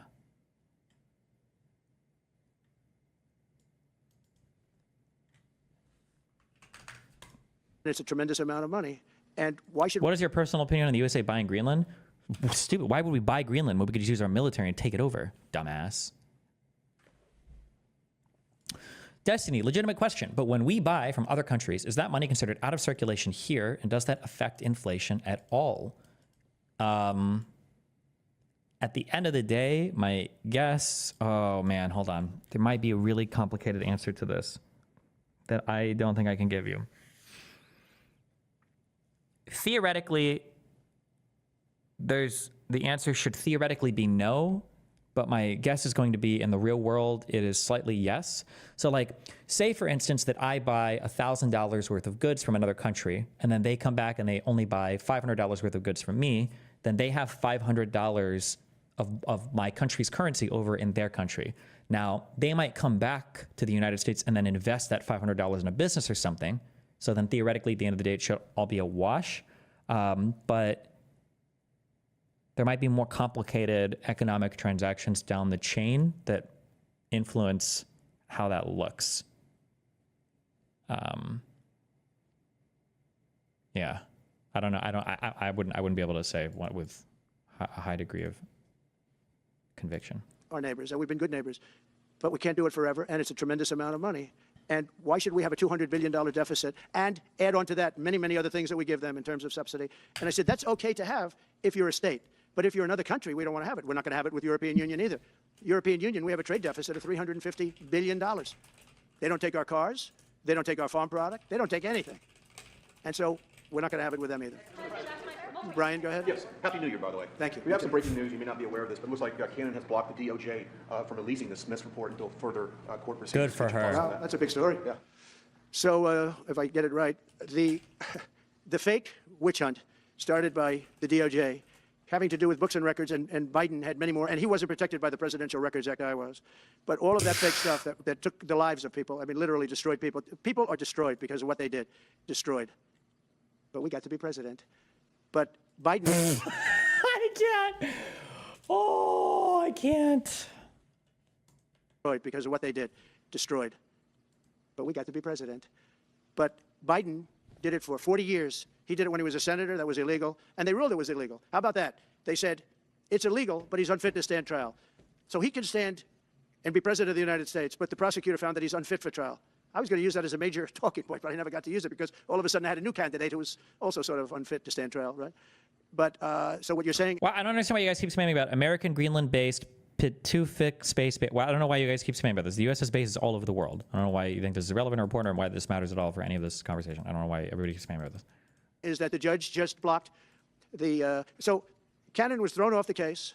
They dropped their appeal because he had no case.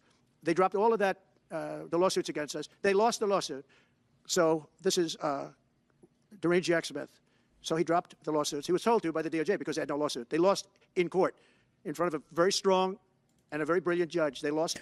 I know dollars and euros are very important for countries with weaker currencies. I don't think currency management is a problem for the U.S., though. Yeah, one of the annoying things, and this is why I hate the fact that politics has become so globalized and that everybody is on the same fucking team, because we all genuinely have different problems. Like Canada might have issues with Indian immigration, unless I've just been literally brainwashed from fucking racist Canadian talking points or subreddits. But like, my understanding is Canada has some pretty stupid loopholes with how you can go into Canada to study and basically have like a path to citizenship or permanent residence through that, and that it ends up like having a ton of people, especially Indians, that are getting into Canada in ways that they probably shouldn't be, and that it's ending up being kind of a drain on the country for a variety of reasons. Maybe that's not true, though. Maybe I need to do more reading into that. There might be issues with certain types of immigration throughout Europe, in that some countries might have trouble supporting immigrants. Like, these things might be true generally speaking for Europe. It's not true for the United States right now, though. So when we all like have the exact same talking points, it doesn't map on It doesn't map on cleanly, and it makes us make stupid decisions and stupid policies. We don't have the same problems that the European Union has. We don't have, our currency is a bit different. The United States is the global reserve currency. We have like one of the most stable and dependable economies in the world. We don't have to stress about our currency necessarily the same with other people. Not that we can just be wild or wacky or crazy with it, but like we have unique advantages and stuff, and we have unique opportunities, and we have unique problems. And to just lump us all in together like we all have the same problems in the same ways is just so stupid. In court, and that pertained to other cases in other courts. So he wanted to do a report just before I take office, probably. So he'll do like a 500-page report, and it'll be a fake report, just like the investigation was a fake investigation. And I said, well, wait a minute. This guy was thrown off in disgrace. In disgrace. He's going back to The Hague or wherever they're going to send him. In disgrace, because he failed so badly. Because it was a fake case against a political opponent. They thought they were going to use this to beat me. So what you're saying is, I'm just hearing that they're not allowed to issue the... You take our standing as the reserve currency for granted. For example, the pound collapsed, the yen collapsed, etc. I'm not taking it for granted at all. What do you mean? Why would you plan for your currency to no longer be the reserve currency when that isn't the case right now unless you make it? Why would you do a self-fulfilling prophecy? That's like saying you take for granted the U.S. is strong. Remember what happened to Rome. What? The report. So if they're not allowed to issue the report, that's the way it should be. Because he was thrown off the case in disgrace. Why should he be allowed to write a fake report? It'll only be a fake report. That's great news. Good. And if I can just follow real quickly, you want to comment? Somebody should ask, has there ever been a negative news article or court case against you ever that hasn't been fake? A single one ever? The Americans are angry that we're sending millions of dollars every month to the Taliban. Do you anticipate? It's not even believable. Billions of dollars, not millions, billions. We pay billions of dollars to essentially the Taliban, Afghanistan. And that's given by Biden. That's the same man that took away $50 to $60 trillion worth of value from the United States. Think of it. Probably our most valuable asset. Took away our most valuable asset. This can't be allowed to happen. We are now a nation of common sense. When he does that, 625 million acres, this can't be allowed to happen. Thank you for the information. Most other people probably knew about it, but they wouldn't have told me, right? Mr. President, on the campaign trail, you vowed to bring down the prices at grocery stores very fast. Yeah, we will but do it then fast. you recently told Time Magazine that bringing down prices would be very hard. So what can the American people expect when you get into office? So, Mr. President, you kind of say like contradictory shit all the fucking time. Which one is true? But then you recently told Time Magazine that bringing down prices would be very hard. So what can the American people expect when you get into office? Here's what I'll say. The economy is very complicated, and there's a lot we can do, and it's going to be an economy like no one's ever seen before. We're going to do it better than anyone's ever seen it before. It's hard to bring down prices when somebody else has screwed something up like they did, but we'll bring them down. We'll get them down. Energy is going to bring down prices. We're going to have a lot of energy, and energy is what brought it up. Energy and their bad spending is what brought it up, and energy is going to bring it down. We're going to have prices down. I think you're going to see some pretty drastic price reductions. As an example. Oh, so we are going to see price reductions or not? Or food? Is he about to, did he just discover that food goes to stores on trucks? So if energy comes down, maybe food can come down? He like just found this out. He's so excited to share this with the audience. Maybe that's not what sorry. Food, bacon, ham, apples, everything has gone through the roof. It's one of the reasons I won. So as you know, I said it, inflation was one of the reasons I won, but I think the biggest reason I won was the fact that they are allowing prisoners to come into our country. They released their prisoners, their murderers. Okay, never mind. Okay. Thousands of murderers are now do the insane asylum bit. Walking around the streets of our cities and farmland all over. Murders, people that have killed, many, 32% have killed more than one person. They release them from their jails, their prisons, and their mental institutions and insane asylums into our country. I believe that's the reason we got such a large vote. Maybe one or two more questions? Yeah, please, go ahead. Go ahead, you go. Sir, can you, President Carter is laying in state today in Washington. You had some harsh words for him about the Panama Canal. Is there any disconnect there? Do you feel a little bit bad about doing that on this day? No, I liked him as a man. I disagreed with his policy. So, hey, he thought giving away the Panama Canal was a good thing. I think it cost him the election. That and the hostages. I actually think that was a bigger factor because that's a deal that just should not have been made. But again, this was a question that was asked of me. I didn't bring it up. I didn't want to bring up the Panama Canal because of Jimmy Carter's death. But people don't bring it up. But, you and other people have asked me about it. No, it's a deal that I was very strongly against. I was a young guy when this took place. But just why would we spend all of that money, lose 38,000 people to malaria, the mosquito? They would. Can you explain what you mean when you say that Trump surrendered to the Taliban? The United States had a presence in Afghanistan that was basically supporting the Afghanistan government. The Taliban didn't like that. The Taliban wanted to run the country of Afghanistan again. And so Trump had a meeting with them on Doha, basically saying, hey, as long as you promise not to kill our people on the way out, we'll leave. And then you guys can do basically whatever you want in the country. And it's basically yours again. So our 20-year adventure in Afghanistan came to an end with Trump basically negotiating a surrender in Doha to the Taliban. Dying. It was horrible what was happening. They paid them 4 times more than they would make in the United States, but they know they were going to go over there and die. And they died in the jungles of malaria. There was nothing we could do to stop it. 38,000. And then we gave it away for $1. $1. That's all that we just gave it for $1. And he intentionally scheduled the pullout after his term also, by the way. And then we gave it away for $1.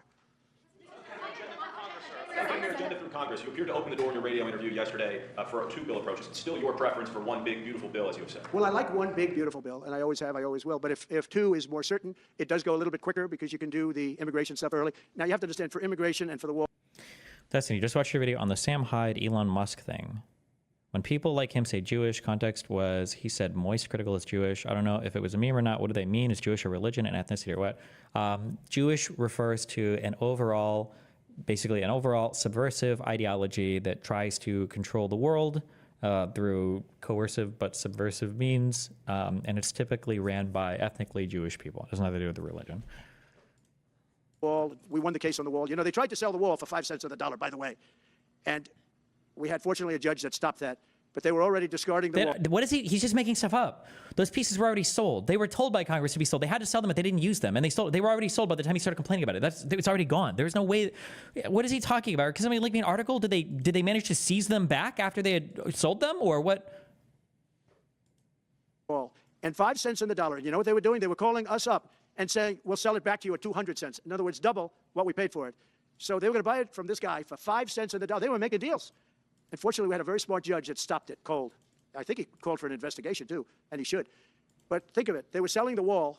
That was exactly the wall that the Border Patrol wanted. That was designed by them. Steel, concrete, rebar, exactly as they want. Very, very heavy steel, very powerful steel, hard to cut. Very, very heavy 7,000-pound concrete, which is a very strong concrete. Everything was top of the line. Very expensive. Would be double what we paid for it then, 6 years ago. But let me just tell you, they were selling it for 5 cents on the dollar to people, and those people were calling.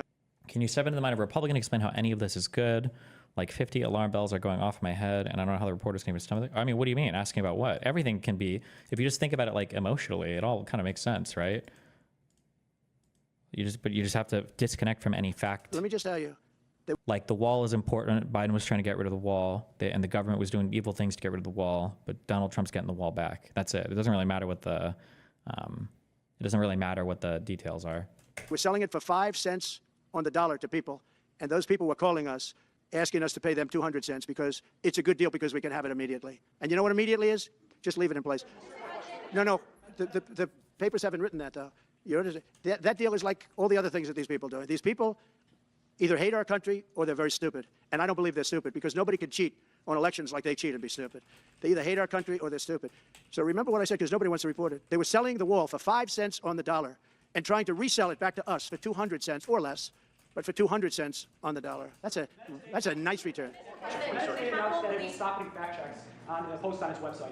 Meta said today it would stop putting fact checks on its website and instead allow community. Yeah, well, I watched their news conference, and I thought it was a very good news conference. I think they've come a long way. Meta, Facebook. I think they've come a long way. I watched it. The man was very impressive. I watched it. Actually, I watched it on Fox. I'm not allowed to say that. Say it? Do you think he's directly responding to the threats that you have made to him in the past? Probably. Yeah, probably. The last time you were here, you were asked a question about the U.S. possibly launching a preemptive strike on Iran. You said you wouldn't answer that question. On who? Obviously, on Iran. The U.S. launching a preemptive strike on Iran's nuclear facilities. And I said I don't talk about it. It's a military strategy. Just to be clear, wait. I'll give you this mad take at 65% convictions because maybe there's some military strategy I don't understand. The whole point about a preemptive strike is you're supposed to have that be public knowledge. People are supposed to know that you're going to preemptively strike in order to discourage you from doing the thing. That's the whole point. There's no reason to have a secret preemptive strike. That doesn't make any sense. The whole point of a preemptive strike is if I think you're going to do a thing, I'm going to come and fuck you up. But if that's a secret, then they're just going to do the thing and now you fucked up.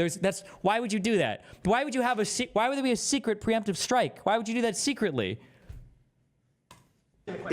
Well, it's not really, because only a stupid person would answer it. Look, it's a military strategy, and I'm not answering your questions on military strategy. All right, one more. Brian, go ahead. Brian. Could you give us a preview of what you might be talking to leaders of Congress who are expected to come here in the next couple of days, and you've got a very supportive Congress behind you? Yeah, they're great. So we have a wonderful Republican Congress. We have a leader that I have a lot of confidence in. I think he's going to be, hopefully, a great leader, a great speaker. And we have a leader, by the way, in the Senate I think has been great. John Thune has been doing a fantastic job. But it goes through the House first. And the question is whether or not we do the two bills or one bill. And, you know, look, I can live either way. I like the idea of the one big bill, but I can live either way. But they'll be coming down. The senators also will be coming down. And then ultimately we'll be meeting in the White House in a few weeks. But right now this is the winter season. You know, they sort of call this the winter White House. It was built, I don't know if you know this, Marjorie Meriwether Post and E.F. Hutton built this. It was the greatest of all the estates in our country. And I saved it, and I got a lot of credit for saving it. Most of these big, great houses have been knocked down in Palm Beach, just about all of them, actually. And they, you built 10 mansions on one site. But Robert's good or bad, but do you agree Trump winning is way more fun than if Kamala won, although especially watching it from Europe? Maybe if you're European, although you guys are the ones that are going to be toast before us, so fuck you, okay? we saved it. But this was built as the Southern White House, and she gave it to the government. And by the way, Jimmy Carter gave it back. He said it's too expensive for the United States. So I didn't realize that. I was just told. Actually, Jimmy Carter, Nixon was through Watergate. He came down. Nixon came here once, and he thought it was incredible. But he had a thing called Watergate, if anybody remembers that. And so he had other things. What people keep saying was the 6 Day War a preemptive strike? These are two people hurtling towards like war. This didn't matter if you have a policy of preemptive strike or not. This was not a calculation from either side.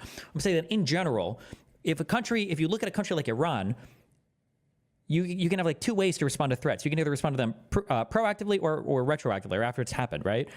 If you don't want Iran to get weapons, then you say, hey, if we see you building nuclear reactors, we're gonna go fuck your shit up, so that they don't go after nuclear reactors. But you would say that because the whole goal of having that policy is to discourage that kind of policy on their end. You don't want them to do that thing. So you tell somebody, hey, if I see you doing this, I'm gonna go fuck you up. But you wouldn't have having a secret preemptive strike thing defeats the purpose of it, because then they're incentivized to still try for the thing. Why would you do this? Or not retroactively, retrospectively. You want to discourage somebody with that sort of deterrent force, basically. But telling them not to do something is not a preemptive strike. It's the threat of one. No. Well, yes, it's making your policies known. It's making your policies known to the world. Like for nuclear weapons, I believe most people, I think, except for like France, the policy is we do retaliatory nuclear strikes, but we won't be the first nuclear strike. It makes everybody know that you're kind of on the same playing field. Except I think France might be wacky with that, but things on his mind, to put it mildly. And Jimmy Carter felt that it was too extravagant for the country. So fortunately for me, he gave it back to the foundation, and I bought it from the foundation.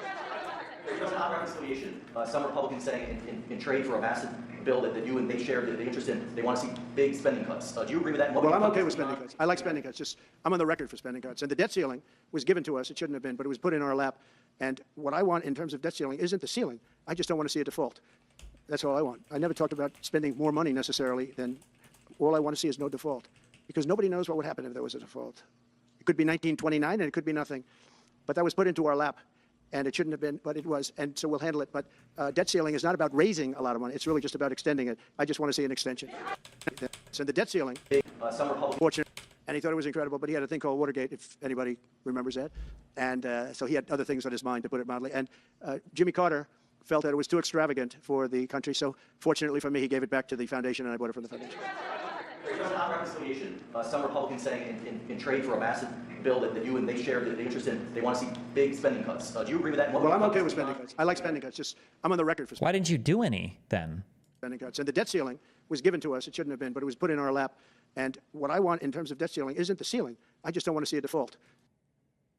That's all I want. I never talked about spending more money necessarily than all I want to see is no default, because nobody knows what would happen if I don't think he knows what any of these things are. I don't think he knows what it means to default. I don't think he knows what the debt ceiling is. I don't think he knows what the debt is. I just don't think he knows what any of this stuff is. Was a default. It could be 1929 and it could be nothing, but that was put into our lap. How much legitimacy is there to the whole Greenland is important for global security and both Russia and China want it thing? No, there's zero. It doesn't matter. It's not legitimate at all, because the United States already has full access and control of and to Greenland, because it's in our military alliance. What are you talking about? We don't need to do anything with it. They're part of our alliance. And it shouldn't have been, but it was. And so we'll handle it. But debt ceiling is not about raising a lot of money. It's really just about extending it. I just want to see an extension. Sir, on immigration. How much can you do by executive order, are you planning to do on executive order when it comes to immigration? And how much do you want Congress to tackle this issue? And also on day one, well, I have the safest border in the history of our country by far. You remember the famous chart that I brought down. I love that chart very much for a lot of reasons. But I have the safest border. Trump had more border crossings in his last, I think, month before COVID presidency, or actually, no, wait, I think it was in his last month after COVID than I think Obama had for any single quarter or month or whatever, like in his entirety. Does the... I don't know if they keep track of this.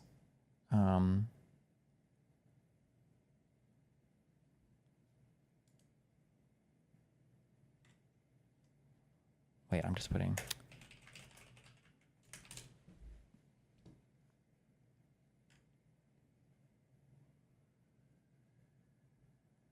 Well, actually, we can just look for the Trump chart. Trump border crossing chart. This is the one that Trump uses all the time.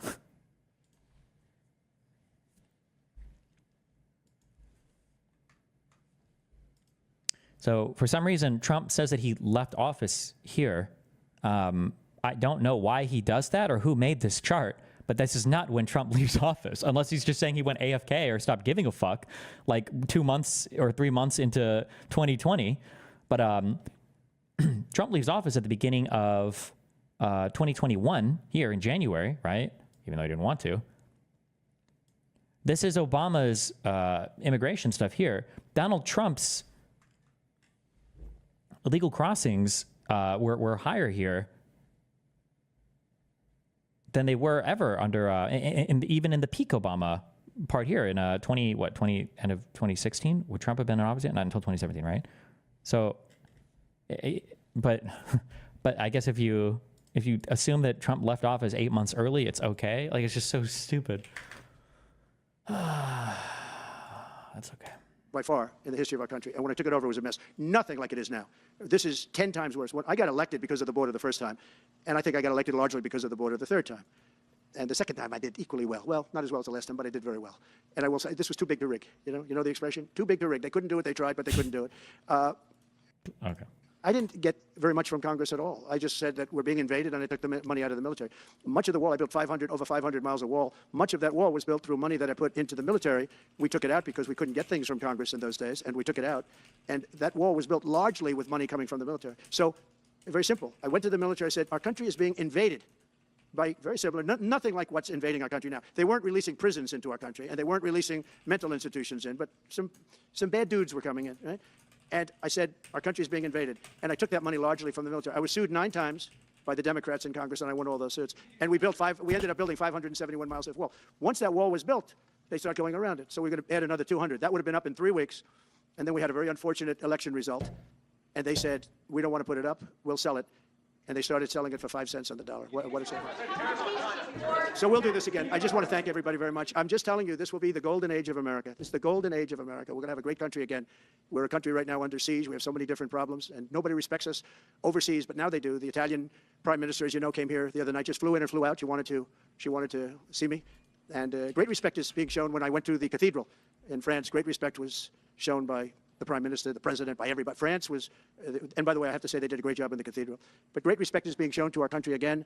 And we have a great country, but we have to run it properly. It's going to be run properly. We want to get back those hostages for Israel and for us. You know, we do have people that are hostages being held. And I'll just say it again. If this deal's not done with the people representing our nation, by the time I get to office, all hell is going to break out. Thank you very much. Thank you.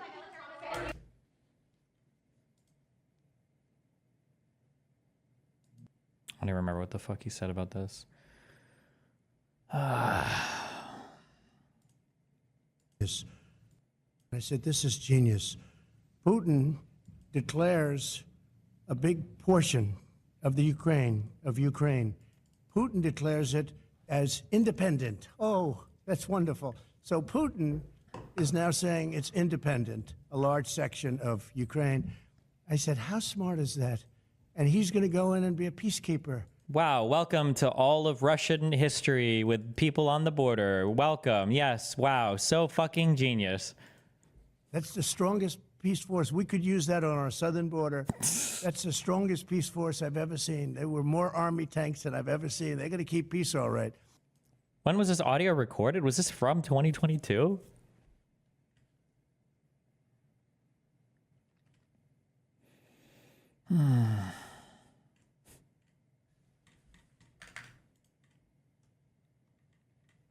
Jesus.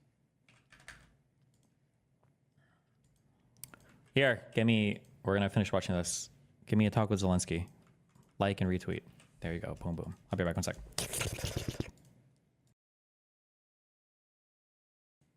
Oh no. My guy.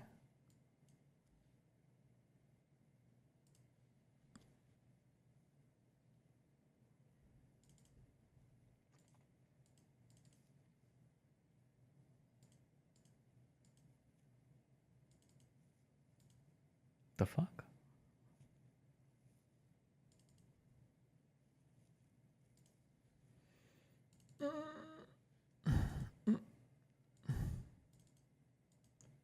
No, no, no. No. This one?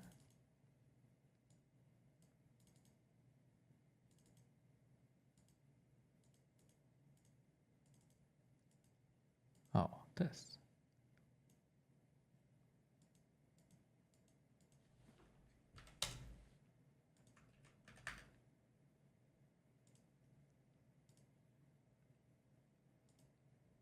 Jesus. Wait, Jesus, hold on 1 second.